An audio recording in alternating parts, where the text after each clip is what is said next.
I believe that we're in a post-marriage society. I think that pre-marriage coming about 6,000 years ago with religion, I think it came as just a control mechanism for men. The Bible and everything that is. Hang on, real quick. I'm sorry to cut in, but Sergio, is it possible you're using the wrong mic? It sounds like maybe you're talking through a computer mic instead of through your regular microphone.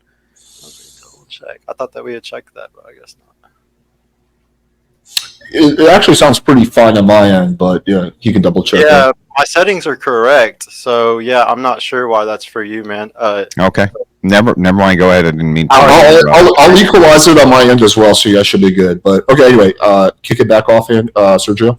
Yeah. Okay, but yeah, I think we're in a post-marriage society. I think pre 6,000 years ago for Homo sapiens for about 100,000 years. So for about 95% of our time, 94% of our time, I think that we did something called interchangeable monogamy or serial monogamy, serial relationships. Because I mean, that's just was the norm before marriage. There wasn't any type of control mechanism on men. Marriage is a control mechanism. That's why the man gets down on one knee to propose to the woman. It is all for the man to submit to her and give her all the leverage in the relationship after that point.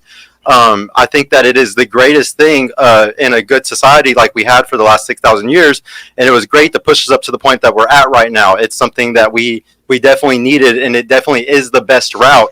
But in a post-marriage society, when body counts are at where they're at, when divorce rates, the marriage rates are as low as they are, we have to start looking at other solutions for things because not everybody's going to come out in these perfect relationships and I'm doing everything how we want it to be or how we wish it to be. So we have to start coming up with solutions for if it's not going to be perfect.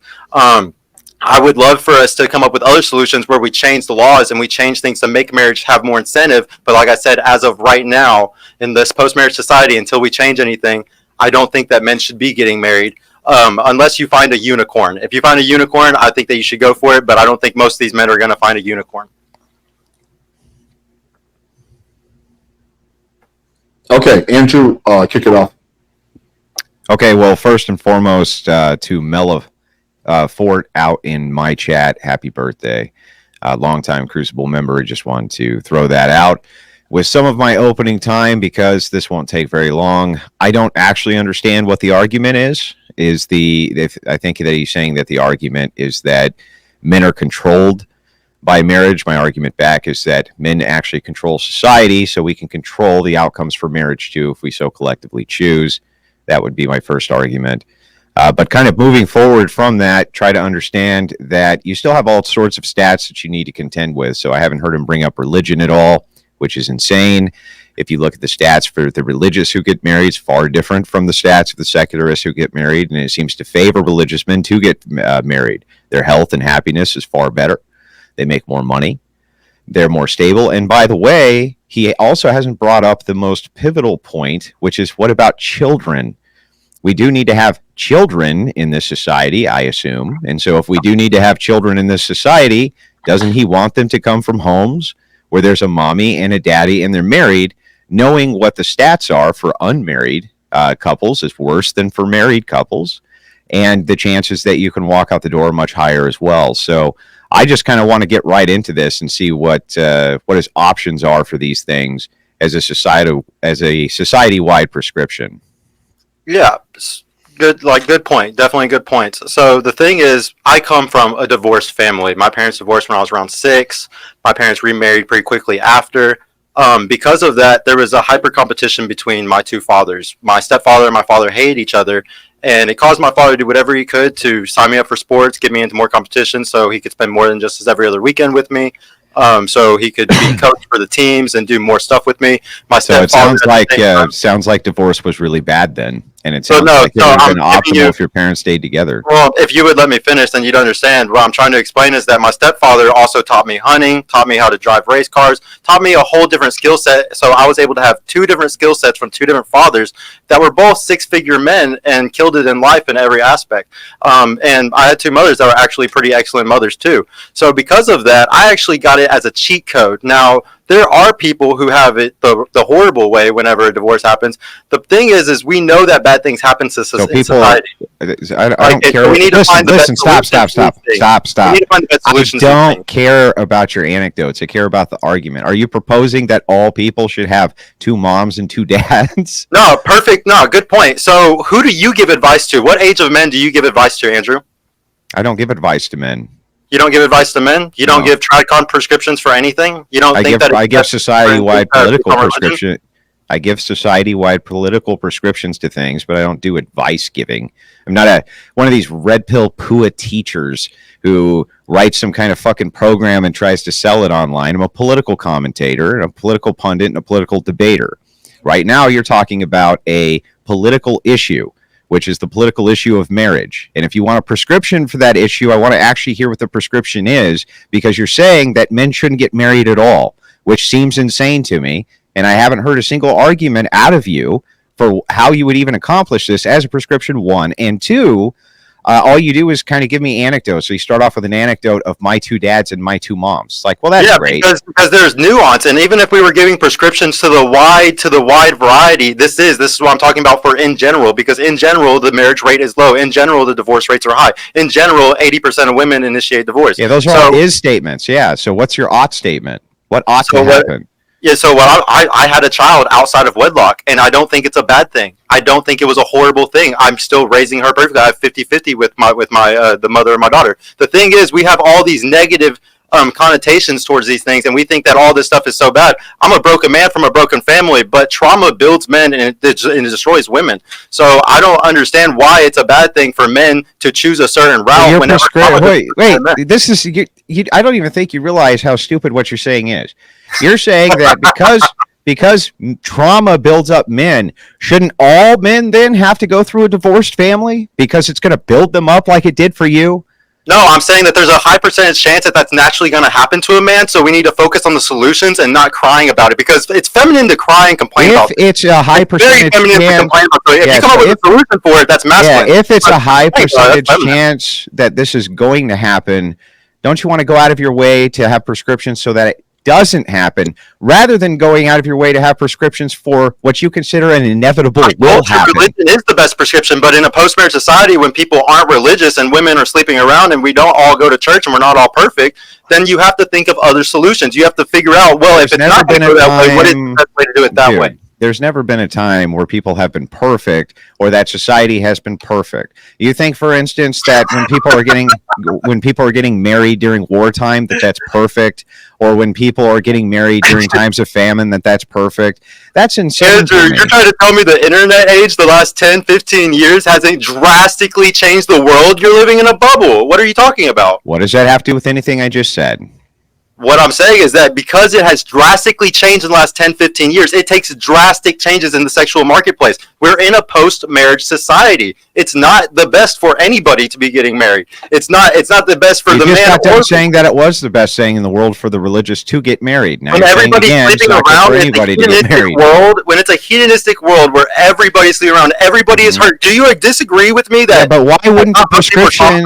That doesn't make any sense. So why wouldn't the prescription instead be to move towards policies, prescriptions for society where people were less hedonistic, rather than just say, this is the way it's got to be, fellas? I guess we're just going to have to knuckle under and deal with the fact that society I'm the only person in this space that talks about solutions. I'm the only one who actually teaches guys how to go get on the board of cities, of their city and their local government. What do you mean? I push for this more than anybody. There's not one person in the What are you pushing for? Guys into politics, so then we can actually change things. Get pushing them into politics started. Getting their career started. Okay, hang on. Let's back up.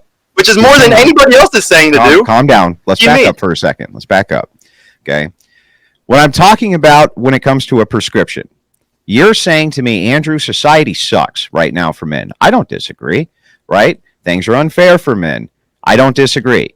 We're moving into a post-marriage world. I don't even disagree with that. It does seem like we're moving more and more in the West towards a post-marriage world. However, if you're talking about prescriptions to these things, don't you want to move it so that we're not in a post-marriage world, so that we do live in a world where men and women can have dynamics again, where men and women can get married again, and where the divorce rates are much lower? Here's an idea for such a prescription, for instance. no fault divorce. No fault divorce has drastically increased divorce rates because it gives an incentive for women to get divorced. That would be a good prescription, for instance, to get rid of no fault divorce so that we had less divorces for these more optimal outcomes you're talking about. All you're talking about is just, hey, everybody, accept it and take it and put up with it. Good luck with. Hang on. Let me finish. Almost done, and I'll pass it over. Your only prescription is good luck. Welcome to the new world. Here's your 2 dads and 2 moms. So that's just one thing you heard. But the thing is, 2 things can be right at the same time, Andrew. I can push men into politics to change things while at the same time finding solutions for the shit that we're in right now. That's the problem. Is everybody complains and doesn't actually do action behind. Give me those solutions. Those are what I care about. Like I said, if we live in a post-marriage society and say a guy wants to have a child, there are women out here that you're that guy that will still have your child even if you're not married. There are women out here that will still love you and still want to be with you for the rest of their life without marriage. Just depends how good of a man that you are. And it's a society like today when guys kill themselves or off themselves at 9 times the rate of after marriage, after a divorce. That's a big deal. Men need to protect themselves. Not every man is going to be able to make it through those types of things. But wait a second. We need to find solutions. Like, why? I don't know why you don't understand this. I can agree with those stats and even say that that's true. But then when I look at the root cause would seem to be divorcing. Divorcing seems to be the root cause. So if I have prescriptions, don't get married. Hang on, stop. So if I have prescriptions to eliminate that root cause while keeping intact all the benefits of marriage, especially with children, that this would be like no fault divorce would be one of those causes. There's other causes that I can give you as well that would be very helpful to solving this problem. Again, your only prescription here seems to be just accept that this is the world and there's nothing you can do about it. But at the same time, you talk out of the other side of your face and say, but I am pushing men to do something. What are you pushing those men to do? To do exactly what you just said. We can all agree. I'm not that different from you, Andrew. And like I said, like, don't like straw man. I'm saying that both things can be done at the same time, okay? Both things can be done at the same time. You could sit here and push men into politics and do the exact laws that I agree with you on should be changed, while at the same time because we can't just click our fingers and the law is changed, okay? We can't just do that. So because of that, you have to have 2 things. 2 things can be right at the same time. Do you even know what the process of changing a law is? Could you even tell us what that is? Do you think that I need to be able to do that for me to be able to push people to make a law change? Dude, you just got done making the statement that, oh, hey, man, you can't just snap your fingers and change a law. What do you think the process for changing a law is, sir? It's actually having these types of conversations, but at the highest These types of conversations change the laws, huh? Well, that's the process. How are you supposed to change the laws if people don't even know for the best solutions? And if nobody's even talking about those solutions and it's getting viral? That's the problem with the world today is nothing So why don't you just say, no, Andrew, I don't actually know what the process is to change the law. No, Andrew, I don't even need to know what the process is my point. That sounds about right. I don't even need to know. Yeah. Okay. If you think that I need to you're know going to that, do both. You're going to do both. You're going to do both of these things crazy. at the same time. You're going to do one of these things, both these things at the same time. One of these things you don't even know what the fucking process is. You're just making shit up as you go. Andrew, if you think that, grandstanding and thinking that you're above somebody because you understand how laws are made, and I can't articulately tell you right now. It's hard to articulate this stuff, isn't it? I'm not articulate enough to be able to. One day you'll be able to articulately tell us how to articulately laws into existence. Hey, man, are you married? I am. So everybody probably argues from the point of view that they're living. And would you want your woman to divorce you? Do you want to be divorced? You want to stay together for the rest of your life? Yeah. Okay. Well, if that's what you want, then don't you think that telling other men to do something similar just because it worked out for you is kind of damaging when we live in a society that's not how it's working out for other men right now that are younger than you? No. Why? Because I want the best prescription for everybody. And when I look at all of the stats and all of the numbers, I see that the gains that men get when they're in these happy marriages, especially if they're religious, are overwhelmingly beneficial, not just to them, because I'm not a hedonist, but to who? I have said this multiple times, the children. You do want to have children in your future society, correct? You actually want to have kids in that society? Yeah. And there's a lot of people having don't you kids think without marriage. and don't you think it would have been optimal in your situation, even though I understand you had the child outside of wedlock? I'm not judging you for this, but I am saying that if you could go back and have the same child, all things equal, same kid, no distinction at all, but with a woman who you really loved and cared about, and it was just you and her and the child, wouldn't that be your preference? Of course, but in a Well, imperfect then world, you just have conceded to the debate, have sir. You just solutions in conceded the imperfect debate. No, You I just didn't. conceded. You did. No, I've told you at the very beginning of the stream that I agree with all religious prescriptions. I actually teach on my show religious prescriptions. You can't believe in religious prescriptions and then preach hedonism, lunatic. What you don't understand is that two things can be right at the same time. This is what's so hard for you to understand. I don't know if your brain can't comprehend that you can do one thing while doing another thing at the same time. You can say what is best while also saying that in this society, there's these other options that you can take because you're not going to be perfect. Or if you fuck up, this is what you can do. Because the bottom line is guys aren't living in the same world that we lived in 20, 30 years ago. And we're trying to do the same Disney fairy tale. So you know what I want to do? Work. I want to collectivize men so that we can begin to change laws so that we can move back towards a world where relationships function and marriage functions so we can have all the benefits for us, for the marriages, and most importantly, all those benefits for the children, which, as you conceded 5 seconds ago, if you could go back and have your child with a woman who you loved and you stay together with that woman forever, you would prefer. Why wouldn't we be moving all of our energies towards that world instead of towards a world where we can all be a bunch of hedonist pieces of shit who are just fucking everybody, playing house and being assholes, and at the same time somehow trying to produce these wonderful religious outcomes for people? Don't you understand how stupid that sounds, man?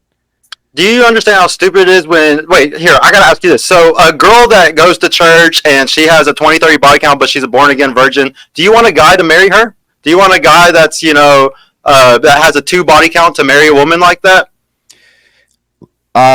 Do I want a guy who has a 2 body count to marry a woman who has screwed 30 guys? I mean, yeah, largely, but she's a born-again virgin, though. She's a good Christian woman so now. Largely, stop. I'm going to answer your question. Largely, this would be up to the guy. And within this hypothetical, let's assume all things are equal and we can say this. I'll use the exact same hypothetical back. Assume that you had a woman who had a 30 body count but was a born-again Christian, told you that she was going to live the rest of her life for you and do everything in her power to make you happy, and that she understood that she made these mistakes. Or you had a woman who had a 20 body count but had none of those fucking values whatsoever. Which one would you take the risk in marrying? Neither. You find one that's young. Not the hypothetical. The hypothetical is bifurcated for a reason in order to probe your logic to find out if it's consistent. If you only had those 2 choices, which one would you pick? Obviously, the one with the good morals. Right. Right. So what we've established then is that morality is the preference of the day. And so that's what we ought to be striving for. So will you answer like mine now? I did answer yours. So which one would you... So do you want a guy that has a low body count? We'll just say a low one. We don't have to say 2. He has a low body count to be with a woman who has a 30 body count if she's a born-again Christian woman? If she loves him and she's going to live her life for him and he loves her back and they have a wonderful family together for the rest of their life, that's what reforming is about. That's what that is literally sending men into the fire. That's literally... How? It's your preference too. Did that for 30 bodies and then matching her with her social calibration compared to a man that's only been with 3, 4, 5 women. It's not even close to the same. She's going to run laps on him and take full advantage of him. How can you even say that that's okay for men to do that? So you're asking. That's why I'm bringing up that's the problem with marriage. Is because you're sending them into the fire if they're going to marry women like that. Stop spurging. Listen, you're talking about optimals here. Okay. In this particular case, you could make some case it's not socially optimal. Sorry. It's not socially optimal for them to do this. Okay. I could concede that that's true. But then you have to answer this. Are they doing anything immoral? What do you mean? Are they doing something immoral? Like, is the woman doing something immoral? Is anybody of these parties doing anything immoral? Well, no. I'm just saying I don't fucking care. You gotta understand that telling guys that have a low body count to be with a woman that get married to a woman that possibly is a born again virgin with 30 bodies. You just said there's nothing wrong with it. You literally just said there's nothing wrong with it. Married? The people getting married right now is that exact scenario I just said. A guy with a low body count, beta bucks dude, with a woman with a high body count, and she's gonna run game on him for the rest of their life. But there's nothing immoral about that, right? No, it's just horrible for the guy, and he's going to end up hurt, and he's going to end up the one offing himself 9 times. So you're saying that guys should do what's in their optimal interest. Okay, but there's nothing inside this situation which is immoral, correct? I don't see how that has anything to do with what... Because, again, why is it that you're not striving for the most moral system? Because within the confines of the moral system, we have the best outcomes. And that's what you want is an outcomes-based society. That's what you just said. That's what hedonism is. You want outcomes to be really, really, really good. You already said that you would have the preference of the moral woman, even over the woman who had the lower body count, who had lower morals. So if you don't see anything morally wrong with it, I don't even know why the fuck you're teaching it. Well, let's change it around then. You said 20 and 30, which is a really stupid number. Honestly, let's say 5. If the girl had 5 but bad morals, I would choose the girl with 5. Because you don't understand that most people aren't living a moralistic life today and going to church. So because of that, you understand somebody can be a really good person and not be all crazy about morals. The thing is, a girl can have a low body count, and that's a sign of her having good morals. So if she just has a 5 body count, that's the problem. Is you're assuming that guys have a choice between a 20 and a 30 body count girl.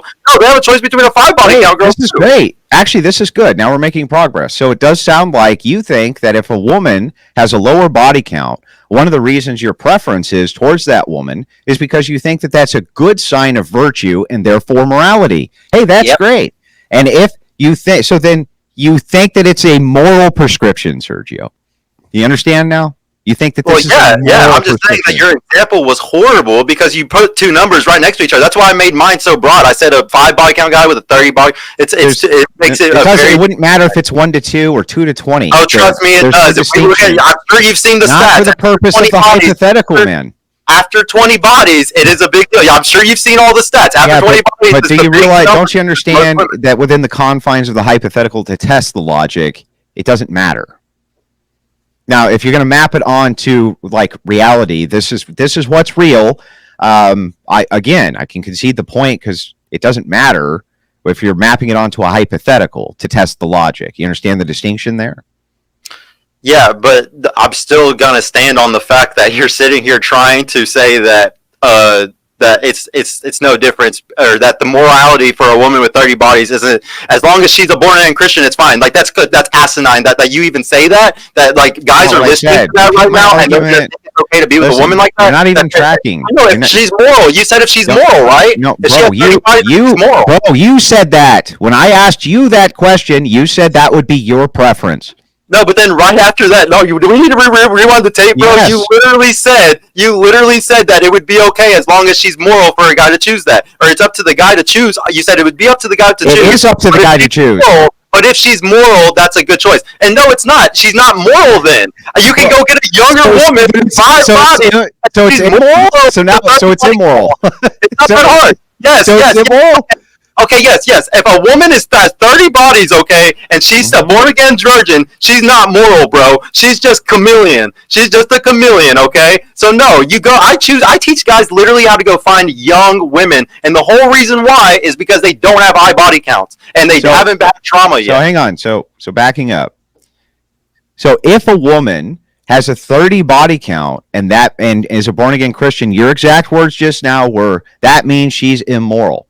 However, when this hypothetical is put to you versus a woman who has low moral character as a 20 body count, not a born-again Christian, your preference is still the immoral Christian. Okay, let me explain this to you since it's, and let me dumb it down for you a little bit. So here's the thing. Every study shows after 20 bodies, the woman's fucked, okay? So when you give an example like that really dumb example with 20 and 30, yeah, it's basically the same thing because they're both fucked up women. They're both already over 20. That's why I said you still prefer the one that's a Christian, right? Because they're both fucked at the end of the day. They're both fucked. They're both screwed. So what makes one of those? Okay, okay, got it. Stop spurging, bro. You have to stop spurging. Stop spurging. So back to this. This is begging the question: what makes the woman who reforms, becomes the born-again Christian, and then refutes her past and says, I no longer want to be this woman, right? I'm no longer going to do these activities anymore. Yes, I fucked up, but I'm not going to do it anymore. Why is she immoral? Because she should have thought that 15, 20, 25 bodies ago. So she's currently immoral, even though she has recanted this activity, no longer engages in the activity. She's always, for the rest of her life, immoral because of these things she did before she cleaned up her act and reformed. If you're somebody that has anything to lose, wouldn't you want to have insurance and make sure check the Carfax, make sure that it's like a good thing on paper, and that's not good on paper. Any man would say that it's not good to be with a woman who had the want to do those. But this things is not my question, though. I just need you to focus on what I'm asking. Why is it that you think this woman is immoral? Morality, as a reference point, they've shrugged off all of this behavior, no longer engage in it. But you just got done telling me this woman is still immoral. Just the fact that she did this at all, she's always immoral. There is no path to redemption. She is forever an immoral human being. Now, do you honestly believe that? That's not. So this is what I'm going to explain it to you again. So It's a percentage chance thing. If the percentage chance is higher with this woman of divorce, of bad things happening, then you shouldn't give them a chance. I don't care about the morality. I don't care. It's a statistics game. And as men, we need to be looking at those types of things. You can't just go into it blind and thinking, I trust her. It's no big deal. She might have made mistakes in the past, but she's morally good now. But Sergio, it is about the morality, though, because what you're really focusing on is bad outcomes. And you think bad outcomes are bad. If you think a thing is bad, you think it's immoral. If you think it's good, you think it's moral. That's how that works. So bad, immoral, good, moral. So if you think these things are bad, you think they're immoral. For instance, I think getting a divorce is bad. So do I think getting a divorce is immoral? Yes, right? This is what I'm talking about. Could there be reasons for getting a divorce which are good? Yes. You see what I'm saying? So when you make these kind of bad and good prescriptions, fair enough, okay? I agree with you that probably you shouldn't be trying to run around and find women who've humped 20 fucking dudes or 30 dudes or 40 dudes or even 10 dudes. Probably far better and far more optimal not to do these things. However, to try to make this kind of bold claim that a woman who reforms, stops those activities, and then wants to devote her life to a man is somehow immoral, that's insane to me. You say I don't care about the morality, but what we're talking about is morality. When you say thing good, you're saying thing moral. Yeah. Well, the thing is like I said, men need to protect themselves more now than ever. 9 times the rate of offing themselves. Just when you look at anything, it shows any of the stats, the divorce stats, anything. You're just NPCing, man. You're just looping and NPCing. We've been over this. I've conceded this is true. But this has nothing to do with the current status of the debate, which is we're talking about why it's moral or immoral. So it really is not immoral for a man to marry a woman who has reformed, shrugged off her past, and no longer engaged in that activity. It's not an immoral thing, is it? You misspoke, and that was incorrect. I'm not going to sit there and debate over the morality of a whore marrying a dude that she has way more social calibration over and way more advantage over in every aspect of a relationship because of her experience. So it's immoral for those two people to get married? No, it's not immoral. It's unsafe. That's it. Then what? I'm not going to sit here and debate you over morality. You know what you're doing is quibbling. So all you want to do is you want to say there's stat. Well, the stats favor this. Okay, but I've conceded the stats favor that. So we have to get to the underlying. You understand that we have to get to the underlying reasoning behind why the stats are doing this? Right? Why are the stats bad? Why are they sloped? Why are these things good? Why are they bad? Are you even prepared to have that conversation? Because interchangeable monogamy was the rule for most of human history. That's why nothing works. Marriage is not good for men. That's why it never usually ends up working out. Hang on. Men want to have multiple women, so it's never good for a man to get married. If a man looks more likely, let's try the interchangeable morality. It's not good. Let's start with interchangeable monogamy. Let's clarify this, and then maybe I can pinpoint down on this or hone in on this, because this seems to be something you say a lot. So interchangeable monogamy to Sergio means what? multiple relationships within one lifetime, not just one person that you stay with for your entire life. Okay. And you think that this is the historic standard? It was the rule for most of history. Okay. Where? Pre 6,000, 8,000 years ago. That if you recorded history started 5,500 years ago. No, I'm saying Yes. that if we just look at evolutionary psychology and we just look at what's been found, we can easily find these things. Like you could. There's Evolutionary psychology, huh? Yeah. Do you not like evolutionary psychology? Well, it's bullshit. So no. You don't like evolutionary psychology? Yeah, So its foundation.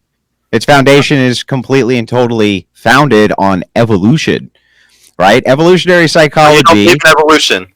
No. Oh, are you a fundamentalist? Are you a fundamentalist Christian? No, I'm an Orthodox Christian. I mean, it sounds pretty fundamentalist if you don't believe in evolution. I don't even think you know what fundamentalist means. Oh, no, I know what it means, but most people are Christians today, and they're actually fundamentalist Christians, but they act like they're all these other different sects. No, you're just a fundamentalist. Anybody who reads the Bible So you don't know what a fundamentalist doesn't believe in evolution is definitely... A fundamentalist is somebody who believes that the Earth is only 8,000 years old, or thinks that the dinosaurs were never here, or all that stupid shit. That's what a fundamentalist is, huh? A fundamentalist believes the Bible literally, okay? And that's what you're basically doing, it sounds like. You don't believe that's what a fundamentalist is. You don't believe in evolution? You don't even know what the fuck you're talking about. But you know what? I'm still going to grant your worldview just for the sake of argument and ask you again, where do you think these things were going on with interchangeable monogamy or multiple partners where monogamy was not the order of the day post-universal morality, which we've had for 3,000 years? Yeah, so Homo sapiens go back about 100,000 years. So I would say from 100,000 years ago to about 6,000 and 5,000 years ago, whenever the Torah and everything was pushing everybody into getting married. Yeah, before that, I would say for the most part, it was a lot of interchangeable monogamy. And it was because, like, say your wife or you had, like, a girl or whatever, and, like, y'all had a baby, and then the husband goes and gets stomped by a woolly mammoth. Yes, she's going to have to go to another man after that to possibly survive. So, yes, interchangeable monogamy was a thing for most of our history because a guy could die from anything. People die from all types of shit. Even with monogamy, that would be the same thing. So you've always been permitted to remarry after your husband died. Yeah, that would still be interchangeable monogamy. You're still going to another relationship after the first one. So try to understand this, Sergio, because you're leaving this part out, and perhaps you can evolutionarily psychologize it for me. So if we move back to 2,000 years to universal morality, universal ethics, what we find is something very interesting, which is that if we go back 4,000 years and we look at the records, we find that most men were not able to actually procreate because women have always been the gatekeepers. So what ended up happening was high status men were able to hoard a lot of women unto themselves. You agree that that's true, right? Yes. This was the order of the day for a long, long time. Mm-hmm. What we find, though, that's so interesting is that once the ethics move over to Christian ethics and universal ethics, now there's enough women readily available for all men. When that happens, crime goes way down, society stabilizes, happiness indexes go through the roof, inventiveness goes through the roof, family quality goes through the roof because now suddenly there's enough women for every man. That sounds like it's highly optimal, even via your evolutionarily psychologizing perspective. Not only that, but try to recognize that if you believe in evolution, which you do, then the pinnacle of your belief is that human beings had to have evolved towards monogamy. We had to have evolved towards it, or we would never make laws or anything else regarding it in the first place. Andrew, were you listening when I first started my first statement where I said that I agree that everything that was happening from religion and through monogamy and marriage, that it was all a good thing? I know that that's what brought us to this point. I know it's the best thing. I'm saying what is. Yeah, but we evolved towards it. Okay? Yeah, but you have to also concede the second part of the argument. We must have evolved towards monogamy, or we would not have monogamy. You're right, but we can evolve right back with the internet turning us into animals. You can evolve back? Yes, because the internet has made us... you think the internet makes us smarter people? We have access to more information than ever, and you think that it made us smarter, or do you think it made us dumber with access to more information than ever? Well, Yeah. But before you jump the goalpost, I answer your question. But I just want to ask you: you think that we're evolving back? I think that we are going to take a step back, not evolving back. We can't evolve backwards. We live in an emergent universe. So if we evolve so that our nature moved towards monogamy via evolutionary psychology, and we know, looking at the past trends, that when every man is able to have access to women, society is healthy, happier, children are healthier and happier. Why wouldn't you try to be moving towards that as opposed to anything else? Wouldn't that be your highest priority? It's almost as if we could do two things at one time, like I've said a dozen times to the show already. But you can't do two things at once if one conflicts with the value structures of the other, because one of them necessarily is going to be wrong. So it contradicts your modalism. You have like this bizarre modal model. It works like this, okay? You say, listen, right now, for the sake of society, because it's all fucked up, we should act like complete hedonist animal pieces of shit and as immoral as possible, so that we can continue to push towards a moral society. Do you see how that sounds contradictory to everybody who hears it? You're saying all the values that I want, all the things I want to strive for, all the things that make society good that we should be moving for, fuck them. We need to live in the now, ladies and gentlemen. Do what's good for us right this second while we move towards that society. Don't you think you move towards that society through behavioral adaptation of even the few of us who understand that that's where we need to go, living that lifestyle and being trailblazers for the ones who come after us, rather than just giving in to, oh, well, society's fucked up. Fuck it, I guess. Andrew, every night on my show that I do a panel, I teach these women the religious prescriptions, so they do exactly as you just. Do you tell them that fundamentalism means I believe in the Bible?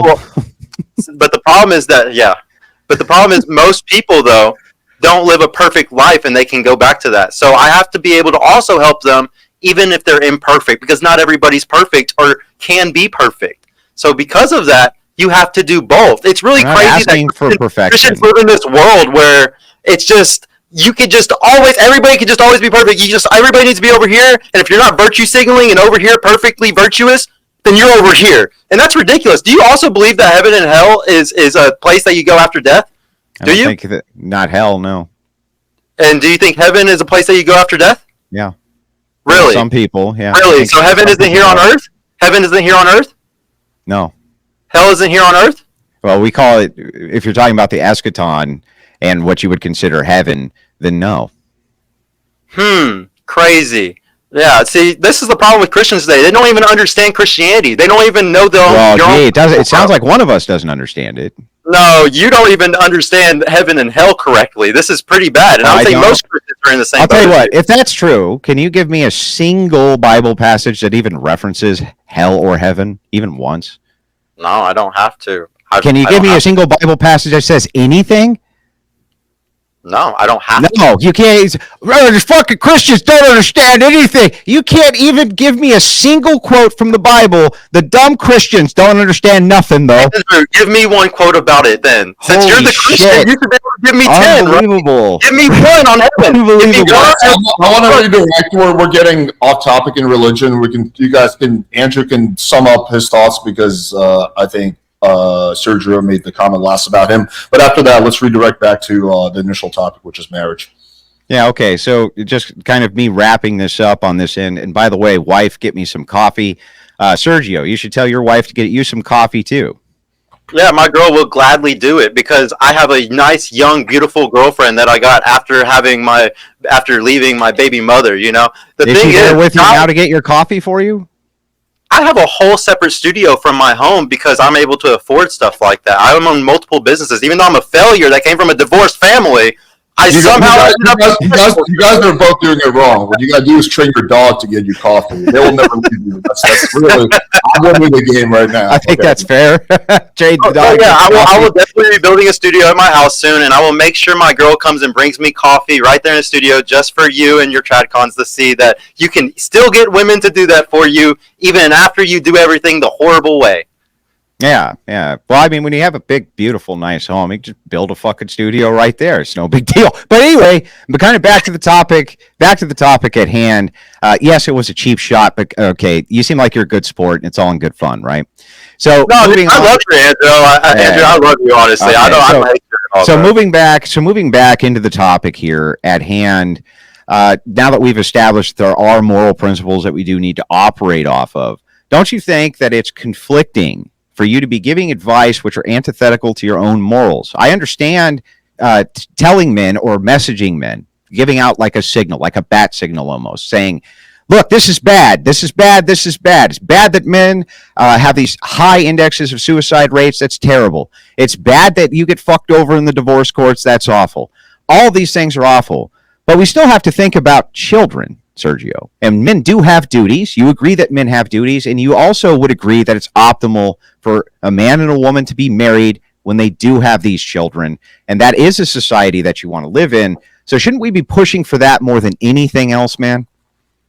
Yeah, I really want people to do it that best way, man. I really do. I really do want people to do it that best way, but some people are fuck-ups like me. So how do we get you on our side to advocate for that? How do we get you there, bro? I like I said on my night panels, every time I tell these girls the best bet for them of a guy is a good beta bucks man that's not going to leave them, that doesn't sleep around, that doesn't have access to multiple women, and is just a good man that is never going to leave you after the child comes. I really push for everything that you push for. I really do. I give probably the It doesn't sound like it. No, I do. The problem is that I understand, like I said, that there's people in my situation or people in shitty situations, baby mamas are also, like, not even just baby daddies like me, baby mamas too, that did it wrong. And they need help to get back in line with whatever works the best for their life. The help. You know, I really want my coffee at a perfect temperature. Okay, go ahead, man. I'm sorry. I just vlog for. Yeah.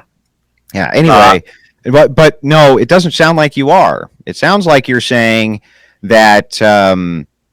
I get one aspect of it, where you're trying to kind of give a descriptor for problems. So one of the broad reasons I like talking with the Red Pillars and the Manosphere people is I think they give excellent descriptions for issues.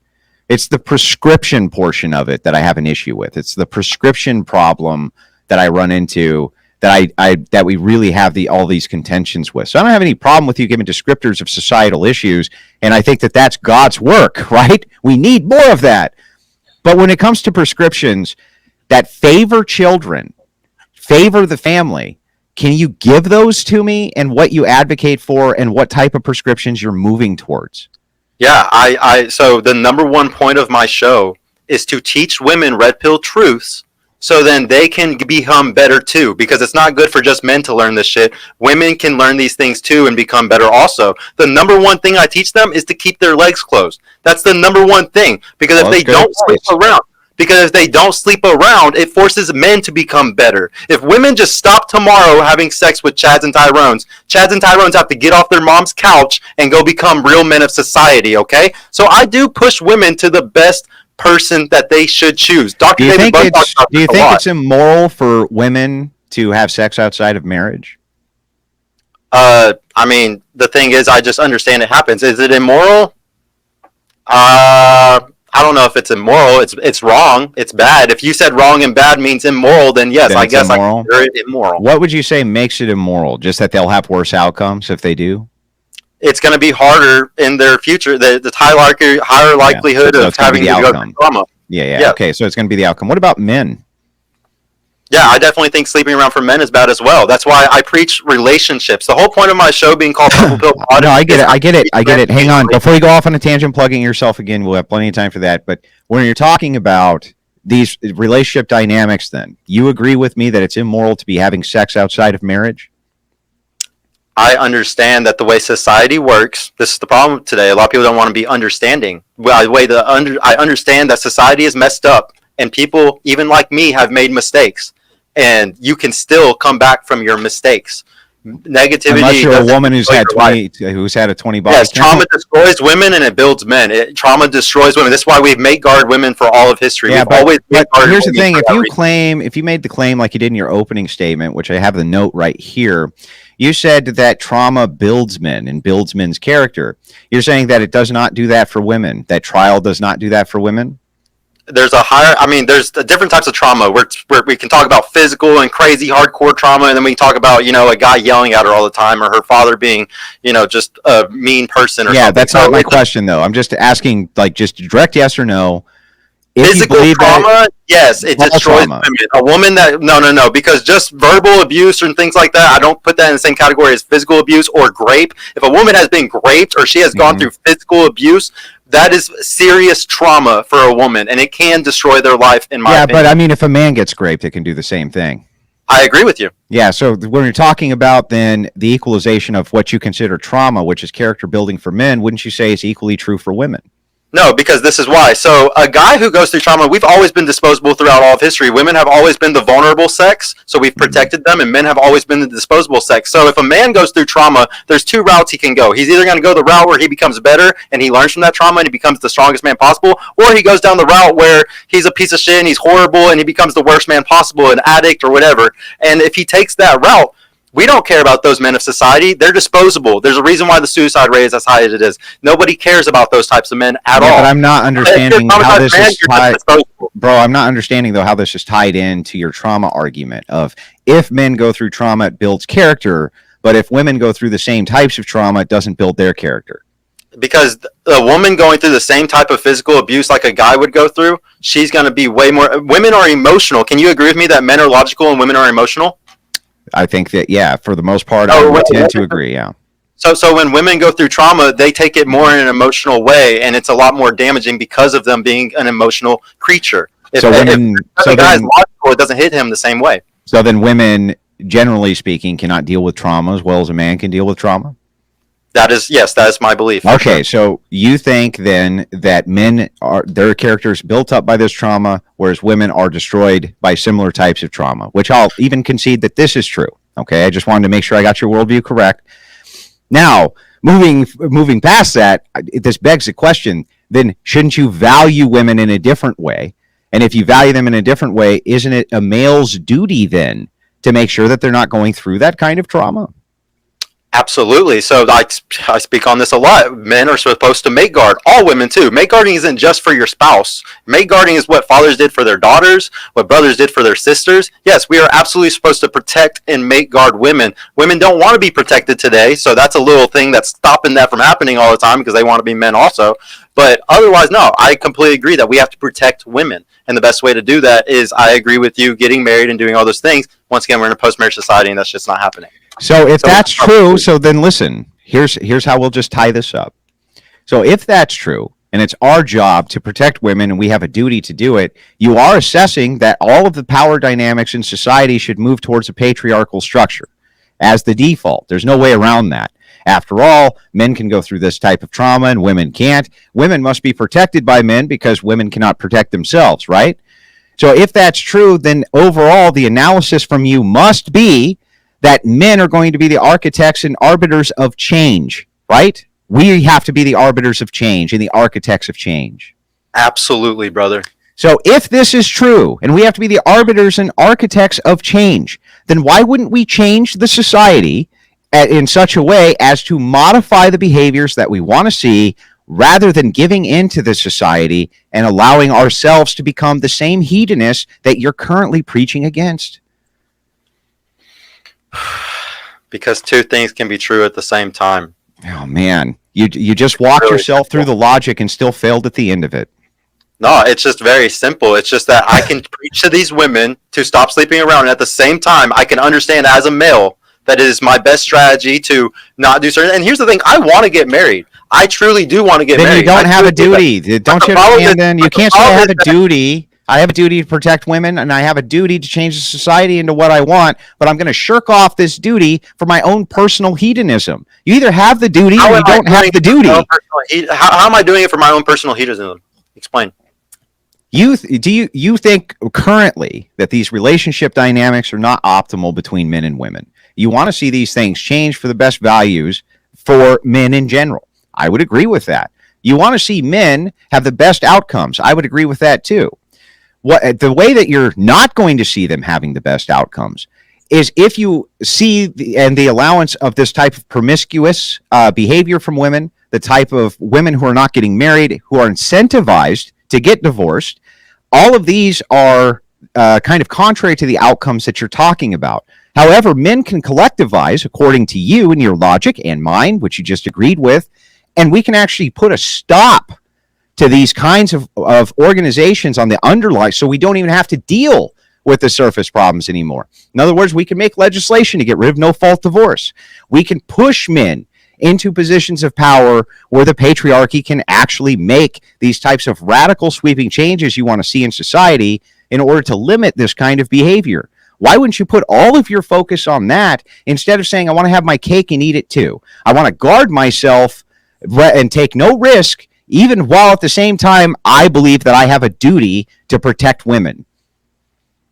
Because the strongest point that I have to push behind the fact that the laws need to be changed is I'm one of the many men that want to get married very bad, that want everything to be different, to give more incentive for men to do that. I want that for you, man. I want that for you. So by me doing that, and I'm telling you, there's nobody else out here, especially in the red pill space. And by the way, the red pill space hates me because I preach relationships. They hate me for it, okay? So well, you guys all hate each other. Yeah. All you fuckers hate each other. I don't know. Very, very, very true. But at the end of I haven't seen any of you guys who ever get along. I think I get along with Alex, and we have some of the most conflicting worldviews you've ever seen. I feel like I get along better with him than he gets along with people who actually agree with his worldview more than I do, to be honest with you. Probably true, but well, it depends. There's a lot of people I get along with, but yeah, there's a lot of like catty fighting and like little mean girl type of shit. Yeah, he said this about me. But yeah. It's a bunch of cliques, man. It's because Rolo is a giant clique and everybody tries to get on the Rolo train, and it just causes everybody to suck on the teat of Rolo. And that's the problem with the red pill space. Like they all read evolutionary psychology just based off of what Rolo said evolutionary psychology is. When you go read the Evo Psych books yourself, you'll get a whole different picture of it. It's not even I'm dropping a video tomorrow where I'm going to be going through about a dozen studies that they talk about all this stuff, and most of the Rolo, red pill, black pill talking points are complete trash. They're based on half truths and outright lies. Well, look, I'm glad about some of these things that I hear out of your mouth. I'm glad to hear that you're trying to tell women to be less promiscuous. They'll have better outcomes if they aren't. I agree with that. I think it's totally true. I agree broadly with a lot of the descriptors that you have. But when we come to prescriptions, I really don't understand why you wouldn't focus all of your energy on reformation of society to the benefit of all men, rather than giving them a conflicting message which says, hey, guard yourself, do everything in your power to not really participate whatsoever. That just makes no sense to me. You want the same prescriptions that I want here. Yeah. No, it's more of a strike. It's more of a strike as a man of saying, look, until y'all change this shit, we're not going to do this anymore. We're the games. Architects of change. We don't need to so, strike. We're the patriarchy. We just go in. We legislate this shit, right? We don't have to fuck around and go on strike until women agree. You know what I mean? Andrew, I have a guy who's a mentor in my program, okay, who comes on my show often, who ran for Senate here in Texas. His name's Dr. Matt. Shout out to Dr. Matt Rastami. He's an eye surgeon. I bring that type of stuff on. I want he's a married man. He literally pushes for as trad cause as it gets. He wants all these things to change too. Mm-hmm. I'm pushing men to get into their city local governments. Nobody else is doing that. Stop telling them to not get married. Tell them instead to find high-value women to marry. And yes, I understand. I tell them if they find the right girl. But also, shouldn't you be realistic and tell a lot of men too, right? That hey, look, you might want to settle because you fucking suck. There's a lot of men out there also, and this is like kind of hidden out in plain sight, who fucking suck and probably should settle, right? So the thing is like I say all the time. I agree with you. Yeah. I think men suck today. I think women are sucky because the men suck. I think the women would be great if the men were awesome, because women fall into their femininity when the man is in his masculinity. No men are masculine today. So then come over to our. Hang on, we're almost there. So come to the dark side, the non-degen side. Get rid of this non-positive messaging which you have, and instead focus all of it on. Throw it all on red, man. You know what I mean? And let's move society towards what it is that we want to see. No, the degens are way more fun. Stay with us, dude. I'm gonna do both, bro. I'm gonna keep. If you ever want to check out my show, what I do is I give prescriptions. I checked out your show. I watched one show where you told men to spray cologne on their fucking car so that women would remember their smell, so that they'd be more likely to have sex with them later. That was one of my mentors that came on, man. That shit was lame. That shit was fucking lame, dude. You didn't just quote me. You quoted one of the guys that came on my show. I support that. Listen, let me try to bridge the gap here. You guys are actually not far off at all, but here's the big difference. Sergio's position is that, hey, in an ideal world, an ideal society, marriage totally makes sense. It's the ideal thing. But we are not in that society, and the way things stand now, until there is change, we can push for that change. We should legislate for that change. Hang on, I got to cut in for just a second. I'm really sorry, Alex, but my live chat just a second ago hit 404, which I feel like is a poetic number for you guys. But anyway, go ahead. What is for? You mean 304? That would be the poetic yeah, number? It was a 304. Fuck. 304. Fucked it up. See, that's I don't even understand the fucking degen lingo. Anyway, go ahead, Alex. I'm sorry. Okay, yeah, I just want to bridge the gap because you guys are not far off. So what Sergio is saying is that, and correct me if I'm wrong about any of this, Sergio, is that, hey, listen, ideal world, marriage, great idea. I would support it, and I think we should push legislation. We should be political in order to make laws better and blah, blah, blah, and blah, blah, and make men better. However, at this current point in time, the way things stand, I think for the majority of men, marriage is a dangerous proposition versus what Andrew's saying is like, well, no, I still think that marriage is even the way things stand now. I agree with you that things could be better and we should push for that. But even the way things stand right now, marriage is a good idea for the majority of men. That's the disagreement. You guys can correct me if I'm wrong about your position. It's a good idea for the majority. It's a good idea for almost every man I can think of. Exactly. As long as it's to a virtuous woman. But to kind of Sergio's point, I understand that there are less and less virtuous women to choose from. I'm not disputing that that's true. But kind of the crux of my disagreement at this point is that it seems like Sergio agrees with all of my value structures, agrees with the prescriptions that I'm after and things like this, but on the other hand is also preaching towards men to not get married. He's telling them, he told me in DMs specifically, I want no men to get married ever. And when questioned here, he says, it's because we're on strike. Well, no, Sergio, you don't go on fucking strike. You go out and you change the society like the leftists did that fucked this whole thing up to begin with, like the progressive communists did that fucked it all up to begin with. You don't go on strike and just let them continue their bullshit, man. Wait, Sergio, were you being hyperbolic, or do you actually feel that no man should get married? I think that there's always going to be beta men that are going to get married, so we can't stop all men. But if I could tell all men to stop doing it right now until we get some real change going, oh yeah, I would definitely say all men just stop right now until we get some real change going. Because right now, insane. That's insane. Let me try to bridge the gap. But it sounded like earlier you were agreeing with Andrew that, hey, if you are one of those rare guys who meets a really virtuous woman, I think for you a big metric is body count, who's a virgin, she has all the values that you're in favor of. Just low body count is good enough. It doesn't even need. I teach guys how to find a girl with a low body count. I think that you can. I believe I found a unicorn. I believe I have a formula to find unicorns. Most guys don't, though. Most guys use dating apps. Most guys go to church. Most guys go and just find women at the worst places possible. Church is the worst place to find women? Yes, I think that the church is one of the worst places because you will find those born-again virgins, those women 30, 40, and 50 body counts that think, I actually see them all the time come on my show, and I see them go to church on Sunday, and then they're drinking Sunday night, and Saturday night they were out the night before. These women are not virtuous women. They're not good moral women, but they sit there and they act like they are because they go to church. They go to church here in Dallas called Social House, and it's literally like a party, bro. It's literally like a fucking club in there. And this is a good time for me to bring up the super chat. I was going to bring it up later, but this dude actually said something similar to what you were saying. I'll just put that out there and leave it at that. Okay, anyway, keep going, Sergio. No, I lost track. But yeah, I was just saying that the women, they're not the same at those churches, man. Like, I used to go to a non-denominational. The thing is, Andrew, I used to be a strong Christian when I was like 13 years old. I used to go to a non-denominational. We need to get you back to that. I want to go back to church. I want to go help the church become more patriarchal. I do agree. The thing is, I'm a very based ass Sergio here. Sergio. DJ, don't listen to him. Yeah, no, don't listen. The devil on your shoulder needs to go away. Okay. The angel needs to go away. Don't listen to the angel. Yes. Okay. So I could at some of these points again. I could make some concessions here for you, Sergio. I do think that especially Protestant churches have become, and like the chatter says, chatter makes a good point. This is everywhere, right? Feminism has infiltrated all churches everywhere. Finding virtuous women is tough, but if you do find a virtuous woman, you do realize we have to procreate, right? And if you're giving men advice to procreate outside of marriage, you're necessarily advocating for bad outcomes. I don't want them to do it. Mine was an accident. I didn't plan to have my daughter. How are we going to sustain humanity, bro? If nobody gets married and has kids, how are you going to sustain humanity, Sergio? I'm really scared of that right now. That's my biggest fear in society is that we're not having kids. So I would love for us to change the laws. But if you're a guy that happens but you're advocating this now, like I'm in, I will help you out and get through that.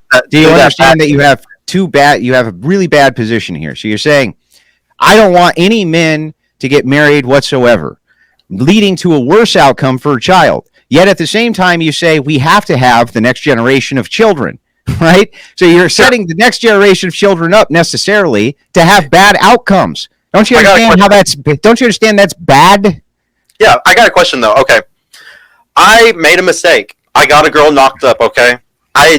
This was our first date. I didn't know her that well. It's very stupid, very big mistake, right? Everybody would say worst way that you could ever do it, right? I tried to make it work. I stayed with her for a year. I was not in love. I did not want to have sex. I did not want to do certain things. I'd rather had sex with other girls. I did not want to be with this woman for the rest of my life.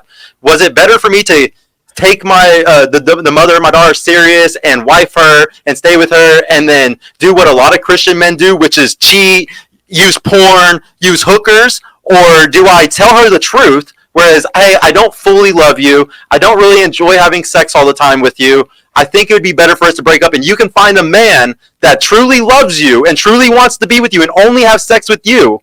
And then I can go find a girl that I truly want to be with more. What is better? What is better? Us to stay together? Wait. Don't want to be with each other? Hang on. I just got to ask. Did you guys have plans to get married? No, that's why I'm asking. If an accident happens, what is somebody supposed to do who has a bad situation like well, me? First of all, come on. It's not an accident. You didn't accidentally fuck the chick, okay? That was not an accident. Let's not shirk off our responsibility. You didn't trip, fall, and slip into her vagina, bro.